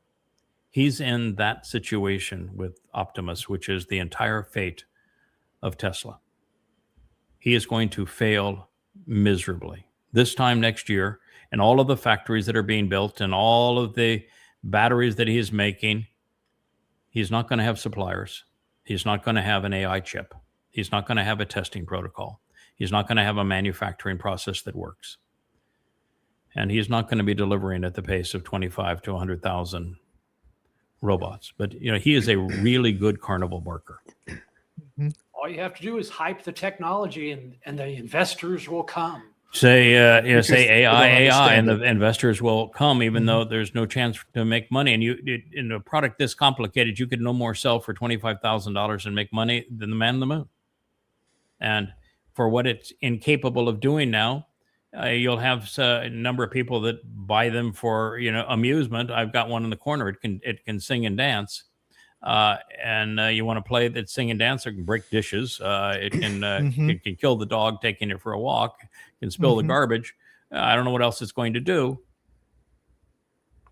But yeah, he's delusional, and it's going to bite him. He's delusional about going to Mars. He's delusional about setting up permanent installations on the moon. Totally caustic. Delusional. Literally delusional, and people are lapping it up. It kind of reminds you of somebody else, don't it? Yeah. Trump. That's why they're buds. All right, sir. Oh, this interview. I want to play some of this. And what I want you to pay attention to, this woman, she did not do her homework. She asked questions that she should not have asked. I know the answer to these questions, and to be on a Face the Nation. This is a CBS produced program. It is inexcusable that she would interview the foreign minister of Iran, Arachi, and not be versed on the issues that she's asking questions, so that she condemns him wrongly, makes accusations that are flat out wrong. Like, this is an existential fight for your survival. No, it's not. You have to come to the negotiating table. You've got no other choice. You can't you're bombing your neighbors, and you'll never be able to have a relationship with them. What's wrong with you? Why would you do that kind of thing? You have admitted that you have X amount of uranium-235. No. The IAEA is the one who came up with that. And every claim that she makes is wrong. He corrects her, and she's incapable of saying, "Thank you, sir, for the correction. I stand corrected." Can't say it. She just goes to the next issue, which is argumentum by distraction. You beat me on every point. I don't want to have to admit that I've lost this discussion and that I've been wrong all the way through. So I'm just going to bring up the next point. I'm going to be wrong on that one too. But by the time you figure out I'm wrong on that one too, I'm going to be on to the next one. And we'll just finally end the interview. Arachi is brilliant in this. And I think that what we have to understand is just how dumb even those who have gone to good schools and are supposedly articulate and are in a position where they should have total access to information, how misguided and uninformed she is, and how informed Arachi is by comparison. And then also compare him to Trump. Now, the first thing that's going to be said here is that he is going to claim that the President of the United States says that he's having fun destroying and killing Iranians. And she can't even process that he said that. But yet I knew he said it. And after hearing him, I paused it and I Googled it and said, where did I see or hear Trump said that I'm just going to bomb them for fun? It came right up. She doesn't know it. How could she not know that? How would you criticize somebody for saying something that is so obviously true?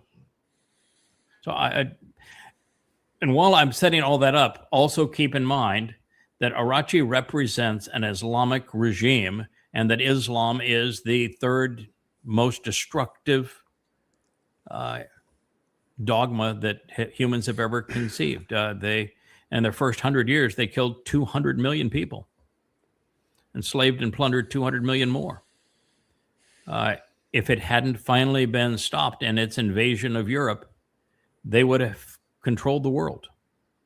And it is a dogma that it's like Marxism in the sense that it really can't control the world because it has to feed off of others. Islam has no industry of its own. And in its that feeding frenzy, when it was conquering the world, it was bleeding the world dry. It was raping it, it was plundering it.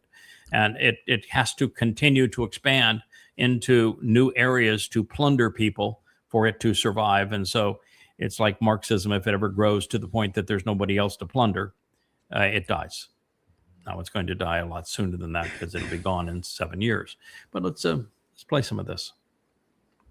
We turn now to the Foreign Minister of Iran, Abbas Araghchi. Good evening to you, sir.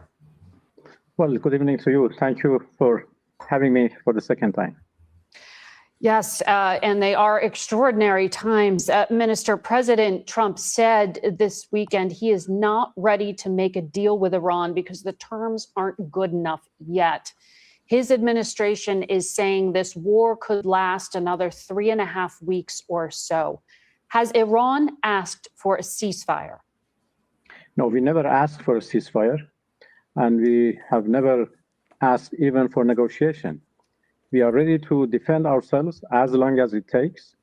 And this is what we have done so far, and we continue to do that until President Trump comes to the point that this is an illegal war with no victory. And, there are, people being killed only because President Trump wants to have fun. This is what he has said. Have fun? We are not.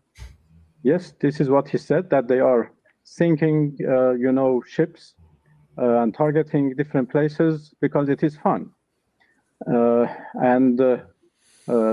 Secretary of War has said that there is no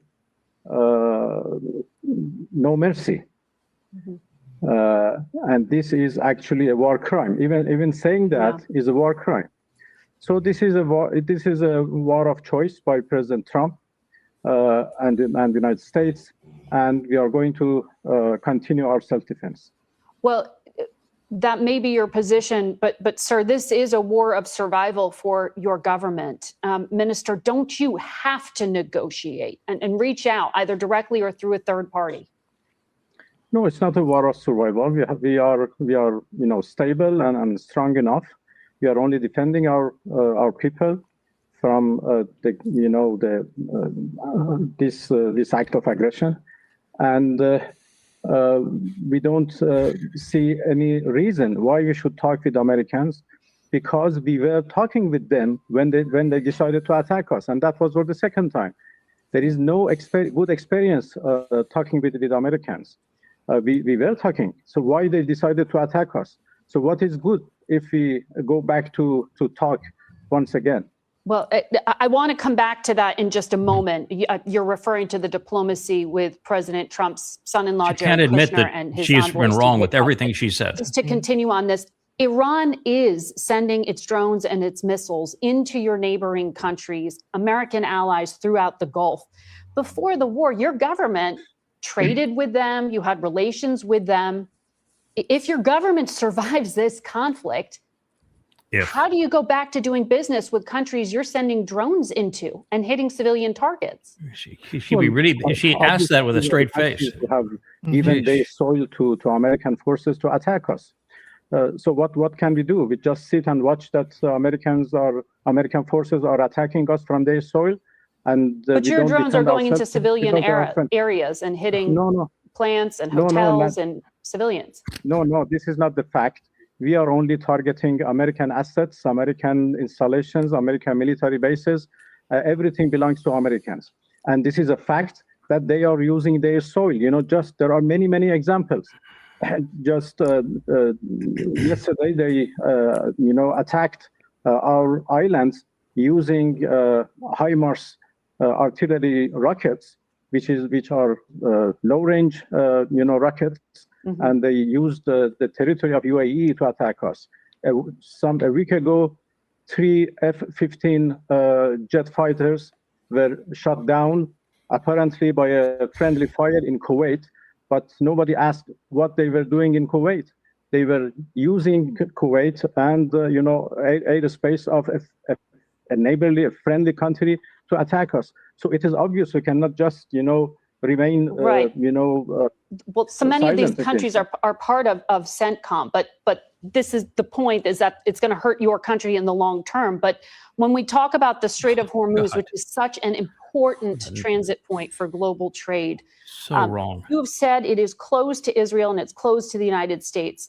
The Financial Times is reporting that European diplomats from France and Italy are talking to your government about trying to get safe passage for their ships. Are you open to restarting oil and gas vessels going through there? So ignorant. We are open to countries who want to talk to us about the safe passage of their vessels. You are negotiating with France and Italy? Well, I cannot mention any country in particular, but we have been approached by a number of countries who wants to have a safe passage for their vessels, and this is up to our military to decide. And they have already decided to let a group of vessels belongs to different countries to pass in a safe and secure. So we provide them security to pass, because we have not closed this strait. They are not coming themselves because of the insecurity which is there because of the aggression by the US. I want to ask you again about the negotiations. Iran has declared it has 440 kilos or so of nuclear material. Where is that material now? Who has custody of it? No. Well, we have not declared. This is verified and declared by the agency. That's this right. Is not a secret. This is not a secret, The agency have said in his many reports the exact amount of our enriched, nuclear material. Yes. So where is it now? Who has custody of it? They are under the rubbles. I'm going to tell you. Yeah, right. Facilities were attacked, and everything is under the rubble. I lost them in a boating accident. Of course. Yeah, under the rubble. There is the possibility lost in a boating accident. But under the supervision of the agency. If one day we come to the conclusion to do that, it would be under the supervision of the agency. But for the time being, we have no program, we have no plan to recover them from under the rubbles. Am I understanding you here? Because I know that you said 48 hours before the U.S. strikes happened, you had personally offered to President Trump's negotiators to take that 440 kilo amount of 60% enriched material and to dilute it. You said Iran was ready to give that material away. This was in the deal that was also presented to Vice President Vance by Oman. Today, is Iran still willing to let go of that enriched uranium? Oh, come on. How could you ask that question? That was one of the elements of a deal that we were negotiating with our, American interlocutors. For other concessions. That element dealt with the question of Iran's 60% enriched material. And I offered actually that we are ready to dilute those enriched material or downblend them, as they say, into lower percentage. So that was a big offer, a big concession, in order to prove that Iran has never wanted nuclear weapons and would never want them. Are you willing to give that up now? Hell no. There is nothing on the table right now. Everything depends on the future. If any time in the future we decide to enter into negotiation with the US or other interlocutors, we may decide what to put on the table. For the time being, nothing is on the table. There are at least 4 Americans being held at Evin prison that we know of, including a journalist, Reza Balizadeh, and Cameron Hekmati, a 61-year-old man. What is the status of those Americans? Are they safe? What an attitude. Well, if the U.S. and Israel do not attack our prisons, I guess they are safe. Foreign Minister, we are running out of time, and I can see the internet is going in and out here. I just do want to point out, you're speaking to us via Zoom. Disgusting. The Iranian people don't have open internet access, but you do. Why? Well, because I'm the voice of Iranians, and I have to defend their right. So this is why I have access to internet to just have our voice being heard by the international community. But internet is closed because of the security reasons. because we are under attack, we are under aggression, and we have to do everything to protect our people. In any country, there are, urgent measures taken for the sake of war. Minister, I'm glad the uplink worked to talk to you right now. We thank you for your time this morning. Wow. She had to follow her talking points no matter what. And just be mean. She was nasty. She made accusations, none of which were true. She didn't have the character or the personal conviction to admit that, that's a really astute answer. I stand corrected. Couldn't do it. It's one of the problems, by the way, of, I'm sorry to say this, but of liberal women, they are unwilling to back down when they're wrong. And if you don't have the character and fullness of persona to admit when you're wrong and correct the mistake, then you've got something seriously wrong with your character. This is why God wants us to be in a position where we make mistakes so that we can demonstrate that we have the character to admit when we're wrong and to learn from it. She was incapable of it. I think she represents 2 generations that are incapable of it. And I think that, unfortunately, among women, it's a much worse problem than it is among men, with the exception of the boys that spend all day playing their video games. There are very serious flaws in her thinking, her personality, of her ability to reason, of the responsibility to do your homework before you talk to someone, of common courtesies. Every bit of this was horrendous. It's like an actress. Yeah. She had her script in her mind, and that was always she was going to do. She came through beyond her script. She was abusive. She was rude. She was ill-informed. She is everything that represents America in this whole war, which is the reason why Iran, as an Islamic government representing Satan and, Muhammad, the worst person who ever lived, looks like roses compared to the thorns that represent this nation. Well, and of course, this was probably 4 weeks ago when this was first broadcast. The tag says but I March think 15th. it's really important for you to know, March 13th. So it's important for you to know how we got to this mess, because there have been so many lies popped on top of lies. And here's, a news outlet. This isn't Fox. This is CBS, and this is CBS before Ellison gutted it to placate Trump for business deals. Yeah. So he could have his Paramount merger and other. He could buy TikTok. So this is CBS when it was actually an independent, more liberal news agency, and it isn't anymore.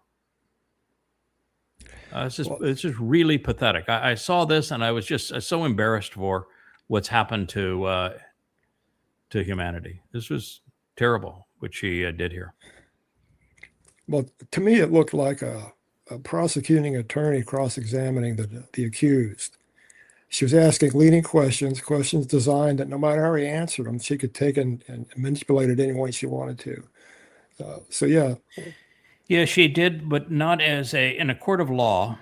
You can't bait the witness that way, and she would be right. strucken down for antagonizing the witness. Yep. She'd be strucken down for leading the witness. Mm-hmm. She would be strucken down because the judge would say, "Yeah, if you have a question, you need to ask your question. You can't answer the question before you ask the question. That is not legal in a court of law." So what she did would not work in a court of law because she violated all of the rules of jurisprudence. She led the witness, she badgered the witness, and she made statements that the attorney can't make. In a courtroom, the only place that you can offer your conclusions is in your closing argument. You can offer your perceptions before the trial actually begins, as you have your opening statements, and you can make your conclusions in the closing statements. But when the evidential portion of the trial has to be conducted in a way that is wholly different than this. You cannot badger the witness. You cannot make your own statements as a counselor, and you can't just go argumentum by distraction. You lose a point, you've lost the case. And debate, that was the thing that always was so striking to me and was so frustrating when I did the 10,000 radio shows on Islam, talk radio shows where people called in, or where I was open debate. I openly debated the head of CARE, for example, on a stage with and nationally broadcast, is that their technique is always the same. It's argumentum by distraction.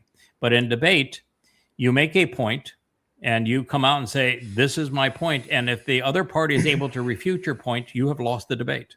You have to be very careful of the points that you raise, because in an actual debate, when the other party refutes your point, you've lost the debate. And if you try to go on to the next point, no, the debate's over, you've lost.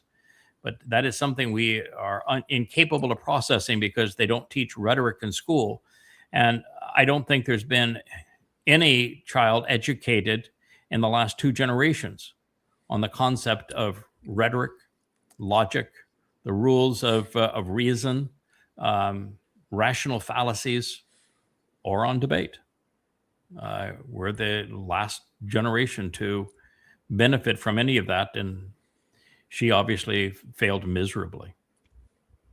Now, he happens to be a very well-educated man. Now, English is not his primary language, and I think that was somewhat difficult. She's talking to him. It's the middle of the night. And she is badgering him, which makes it difficult on top of that. But yet he was very measured. You didn't see him lose his cool at all.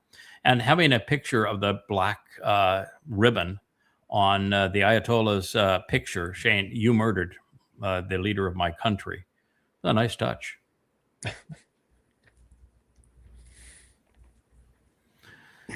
I think he did a great job. I think she did a horrible job. And by the way, that's my point right here, is that I fact-checked because she was just stymied. She wanted to make him look like a fool for saying that when he said that Trump said I was having fun bombing Iranians, and I'm going to go have some more fun and bomb them some more. That's exactly what he said. He was quoting him correctly. She should have known that. Instead, we got haughty derision. Fun? This guy reads the opening line of the Declaration of Independence, which is really a well-crafted line. I think Thomas Jefferson was a very eloquent writer, very thoughtful individual. I've always wondered if he were not distracted by politics. He hated religion, but he was fascinated by politics. But if he were given access, because he was a voracious reader, a really good thinker, sound thinker, if he was given access to yada yada, that his intellect tells me that he would have been a Covenant. He's so reasonable. And he hated Paul. I mean, he knew that Paul was a complete fraud. Mm-hmm. And I thought that was so bold for his time. He was opposed to standing armies and central banks. He, in favor of education, he founded the University of Virginia. Yeah, I just wonder. He's one of the most fascinating characters to me in history of people who, aren't part of the Covenant story. That's not Amazing, Tom, by the way. It's a guy that's reading the Declaration of Independence. News out of Israel is another terrorist attack and deaths in Israel. You know how many Islamic terrorist attacks there have been in the past 25 years? Was it something like 45,000? Almost 50,000. Yeah, and that was of the data as of 2 years ago. Mm-hmm. It's over 50,000 Islamic terrorist attacks. And yet the world can't make the connection between Islam and terror. Mm-hmm. And God Saad, who is a professor, very popular professor, writes books, makes a lot of money on the internet as an influencer. He actually had a bit, and I hope we have that. We find it and can play it, where this might be. hit. Yeah, this might be it here, where his premise is he doesn't provide any of the evidence, unfortunately, to prove his point. But I've got 4,200 pages of it in Goddamn Religion, free at yada.com. But he says, of these 40 some odd thousand Islamic terrorist attacks since 9/11, 25 years ago, they confess to the crime. They tell you exactly why they're doing it. And he says, it's in the Islamic holy books is the justification for it. And yet we come with every possible excuse against it. I thought this was really bold of him and articulate of him. I don't think he knows 1/100th of 1% what I do about Islam, having written Goddamn Religion. But nevertheless, his logic is correct here. We can go ahead and play this. So there have been 47,000 plus terror attacks committed by Islamic terrorists since 9/11 alone in nearly 70 countries. The terrorists who've committed the 47,000 terror attacks tell you exactly why they've committed it. And they justify it via their canonical material in their holy books. Yes? Quran and Hadith. But Westerners are much more suicidally empathetic. And therefore, they come up with alternate explanations because you don't want to marginalize the noble religion of perpetual peace. And so here are some of them. I won't go through all of them. These are not satirical. I can give you the link to every single one of them. Many of them were espoused by professors. So it turns out that if you look at the fourth one, if you don't have enough adequate exposure to art, that could radicalize you. Who amongst us who didn't see enough Modigliani, Chagall, and Picasso didn't end up joining ISIS to throw gays off the buildings in Raqqa, Syria? It's a direct correlation between not enough Chagall and Picasso and becoming a terror attack. These are professors who propose this, right? Aren't professors supposed to be the purveyors and defenders of truth?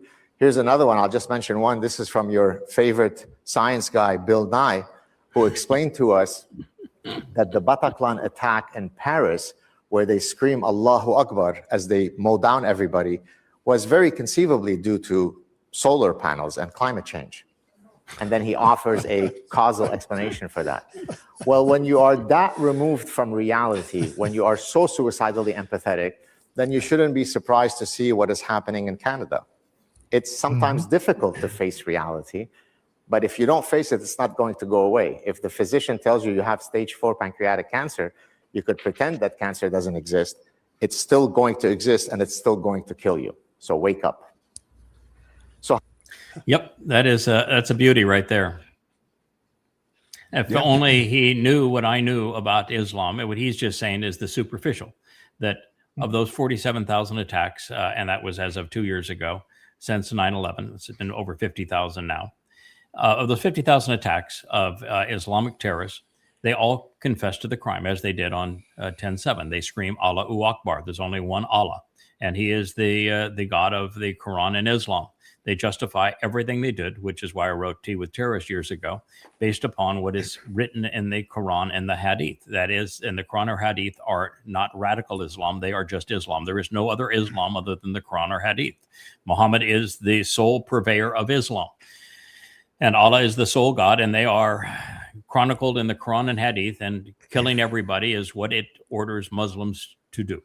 And Allah is a terrorist. He is a psychopath, as is Muhammad. And it is obvious because that's what the books say. It is obvious because they cite from the books. And it's obvious because they confess to the crime while doing it, screaming Allahu Akbar.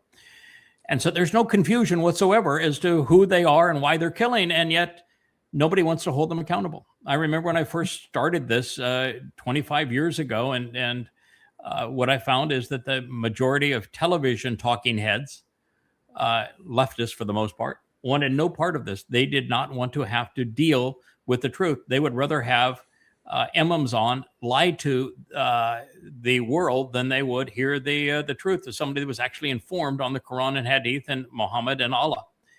And it was only on talk radio where there people weren't nearly as afraid that message was able to be conveyed. And I did 10,000 hours of talk radio shows and wrote the various books that now reside primarily as Goddamn Religion, using only Islamic sources to prove Islam is satanic and deadly and destructive.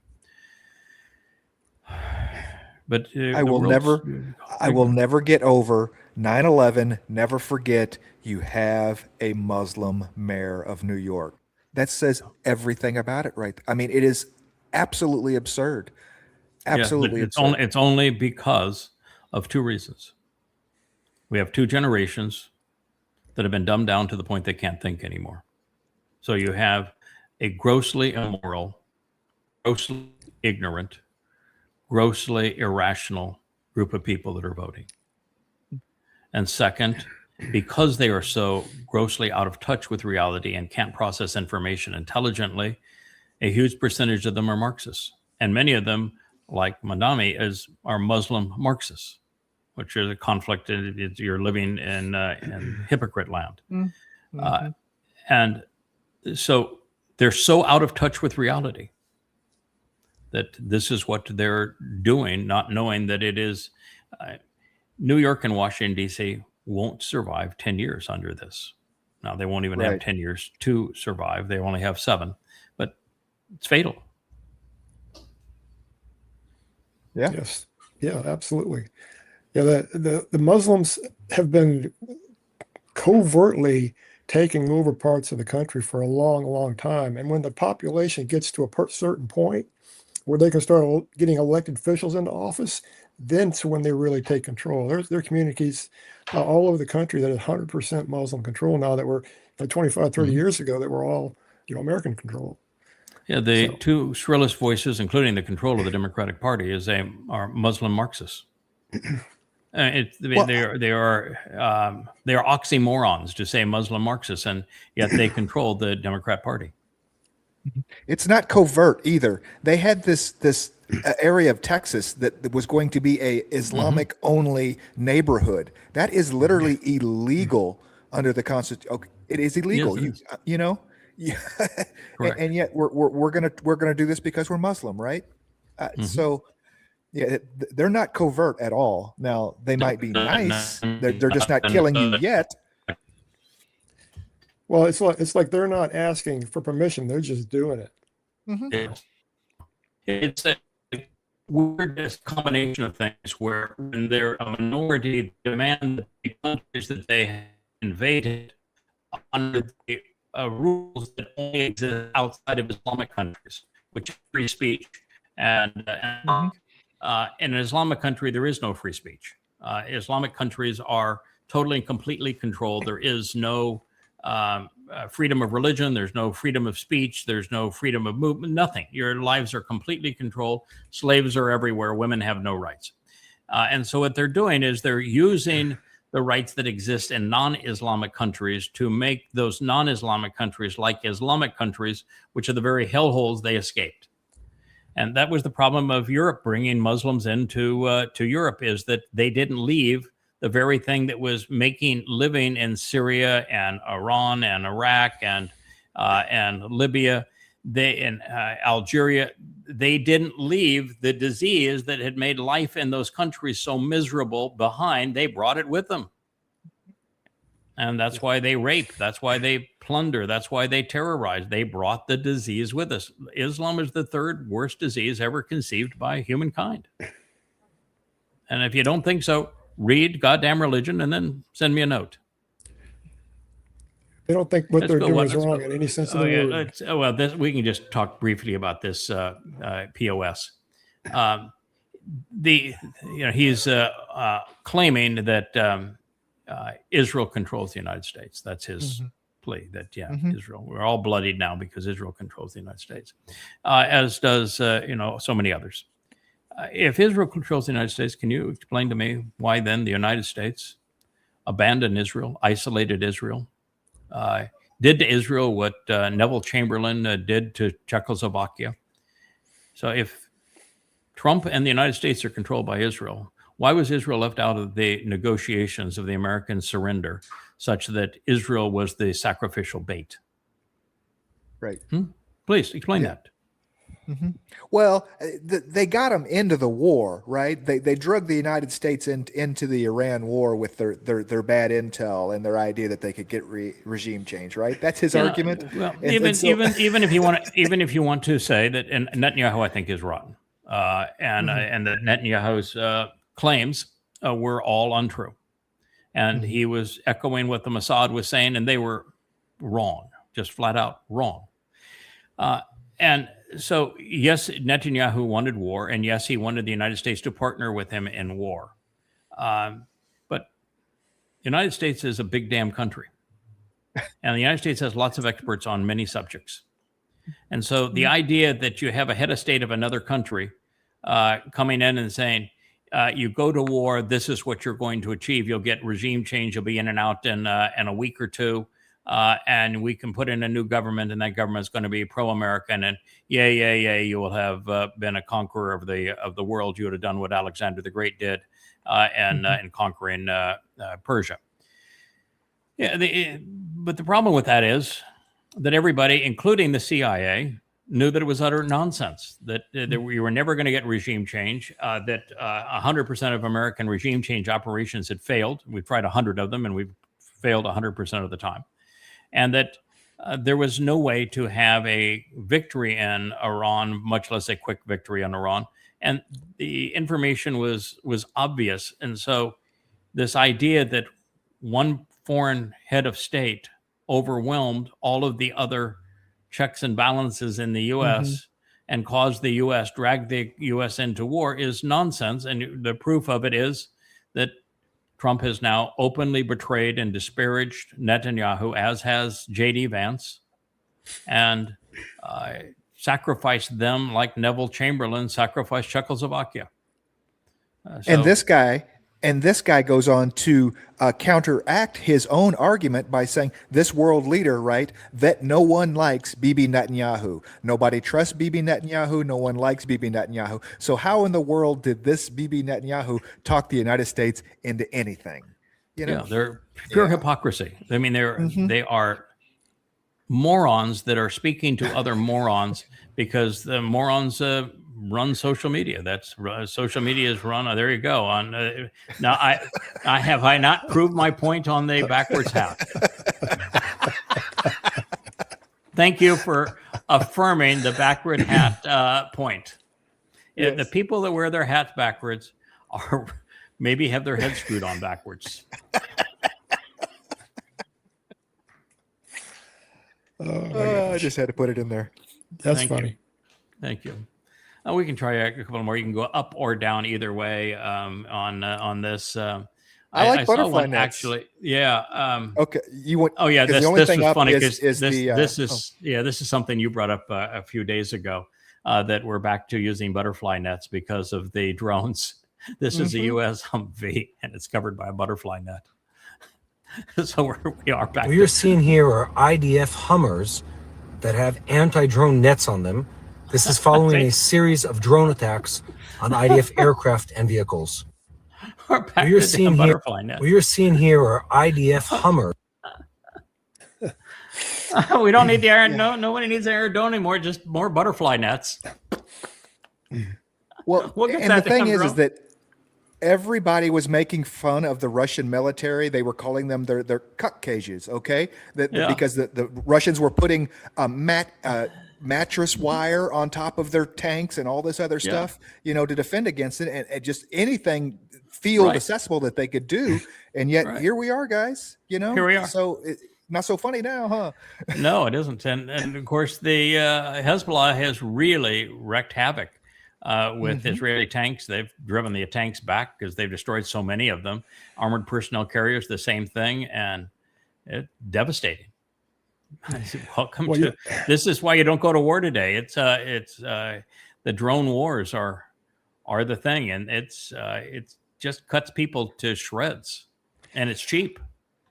Well, I just read a report, Roger, that only 20% of the United States F-35 force squadrons are able to actually be combat ready and fly. 20% of our this $1 trillion investment in these really expensive airplanes. And that's the reason why really expensive systems don't work. The most expensive weapon in the world history, is the Gerald Ford aircraft carrier. It couldn't be deployed because the toilets didn't work and nor did the laundry. And that gets back to innovation and complex systems. Sure that ultimately everything comes crashing down and fails. You can't push the thresholds of things that far that fast and expect everything to work. They just don't. Entropy rules. Back during World War II, especially toward the end of the war, the Germans had a weapon called a Panzerfaust. It was a shoulder-carried anti-tank weapon about this big with a stick on the end of it and explosives inside. When it hit the side of a Sherman tank, it blew a 1-inch diameter hole and through the hull and ejected a stream of hot plasma into the compartment where the 4 guys sat, killing everybody inside instantly. Now that could be used by an 8 or 10-year-old kid. They could point it and pull a trigger, and you can build them really cheap. They did a lot of damage with those Panzerfausts. Yeah, tanks today are coffins. Navies really are coffins. If the United States used its Navy against Russia or China, it'd be at the bottom of the sea. They'd all be coffins. But tanks are particularly coffins. It's amazing that we even have them or use them. For the most part, helicopters are complete waste and can't be used anymore because they're too vulnerable. Unless you'd have to use them only as against an enemy that you shouldn't be fighting because they're too far inferior to you. But our weapons of war are no longer functional. All right, my friends, I think we've done enough damage for today. This was an interesting fact-packed show. Lots of cerebral things to think about. Some things that were really profound. I hope that everyone has a chance to listen to this. If there was, a good program to share, this one is it. I don't think we should probably end with the butterfly net. Let's go up a few. There's one on DNA there that I just think is a bit stimulating. Yeah, right here. We'll end on this one. We have in our bodies 37 trillion times 3 billion base pairs. So 37 trillion times 3 billion base pairs of 3D programming. And even it is run by a 6D entity called a Nephesh, which is the operating system for this DNA. But can you imagine the complexity of 37 trillion per cell times 3 billion base pairs of 3D DNA in our body? And even it isn't the life-giving, observant mechanism that runs it all, because that's a Nephesh. And, of course, just by chance, of course. Yeah, it just happened. Stuff happens. Yeah, stuff happens. I'm sure it's just by and every time it folds and unfolds, something great comes out of it at the end, right? You know? 3D programming language doesn't have a designer. Didn't have anybody that wrote the program. And to have 37 trillion times 3 billion base pairs in a body. And oh, by the way, that's just the body, which is essentially useless going forward and decays. It's the 6-dimensional soul that has value. And the reason I say it's a 6-dimensional soul, it's way beyond 3 dimensions, because we can't even evaluate what it is. And it has to be beyond our dimension level for us not to be able to evaluate what a soul is, but we can't weigh it. We can't measure it in any way. And yet it is the essence of life. It enables animals to be able to observe and respond to their environment. A nephesh in Hebrew, soul in English, consciousness would be another thing you use for it. Is the difference between a plant and an animal, both living, but the nephesh soul is what animates the animal. And the reason it has to be beyond 3D is because we can't assess it. It's like dark energy and dark matter. They're beyond our dimensionality, so we can't even assess what they are. But it has to be less than 7D, because they were created by a 7D being, and he has the opportunity to empower some, destroy some, and incarcerate some. So for him to have control over all of them, they have to be a lesser dimension than he is. So they exist somewhere between 4 and 6 dimensions. Well, as good as that sounds now, imagine what it's going to be like when it's infinity to the 7th power. What we're going to experience. Yes, it is. Yeah, because each step up and dimensions, when we go from trapped in 3 to 4, unlimited in time, and then into the 5th and 6th, and then finally into the 7th dimension, we are multiplying an infinite degree of empowerment and enhancement and ability and freedom and everything. Each move is an infinite degree above the previous one. The best way to visualize that is if you could perceive yourself living like a cartoon character in Flatland, where everything is flat. You only have width and depth. There is no height. You cannot even envision what height would do. You can't envision it even existing and it intersecting your world. And yet the 3rd dimension increases 2 dimensions infinitely. And the 4th dimension does the same to 3, and the 5th does the same to 4, and the 6th does the same to 5, and the 7th does the same to 6. So you're multiplying an infinite increase, infinity, times each of the capabilities. And we already know that in 3D, we have a universe that is 94 billion light years across that we can even see, and it's likely a lot larger than that, with many trillions of galaxies, each with many hundreds of billions of stars. And that's just in the 3D that we can perceive. Imagine what exists if we could perceive and enter 4D, 5D, 6, and 7.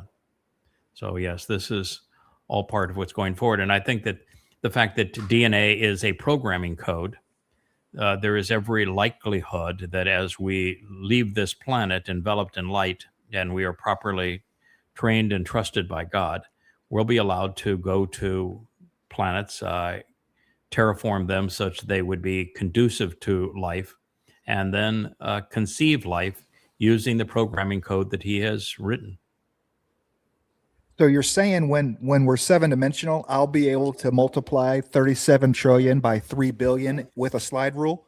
I'll be able to get that answer? I'll loan you, so long as he allows us access, I will loan you. I'll loan you the slide rule, various slide rule. It's nice to have this in my hand again. It has yellowed a little bit. It's gotten a little bit stiff with age. It still works. It was a noble instrument at a far better time in the world of thinking is the slide rule. But yes, the slide rule has the logarithmic scale that make that kind of math possible. But you got to think your way through it. It's a thinking man's tool. It is a hat forward, not hat backwards sort of a tool.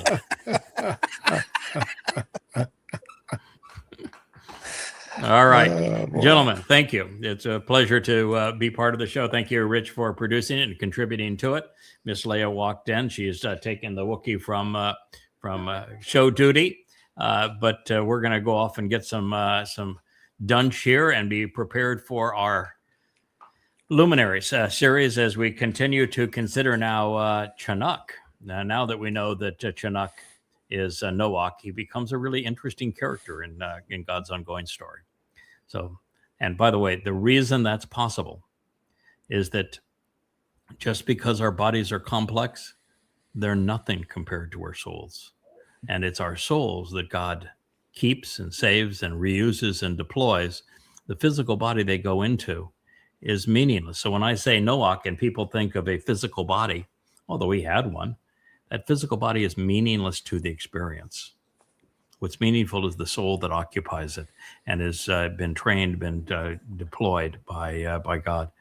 And when you come to appreciate the value of a soul and the existence of a soul outside of 3 dimensions and how meaningless the body is, but that to do that, you have to get away from Christianity, Judaism, and Islam, which value the body over the soul. But when you do that, then you're in a position to fathom how God manages to maintain free will while keeping his program apace and his people working forward to the goals that he wants to achieve when he wants to achieve it. And that Noach thing was quite an experience in all of that. All right. Well, thank you. Look forward to being with you this evening. And thank you again, Roger, for participating. Thank you. Appreciate it. Hey there. Thanks for tuning in. That was Fetch. Gotta run now. Catch Yah on our next podcast.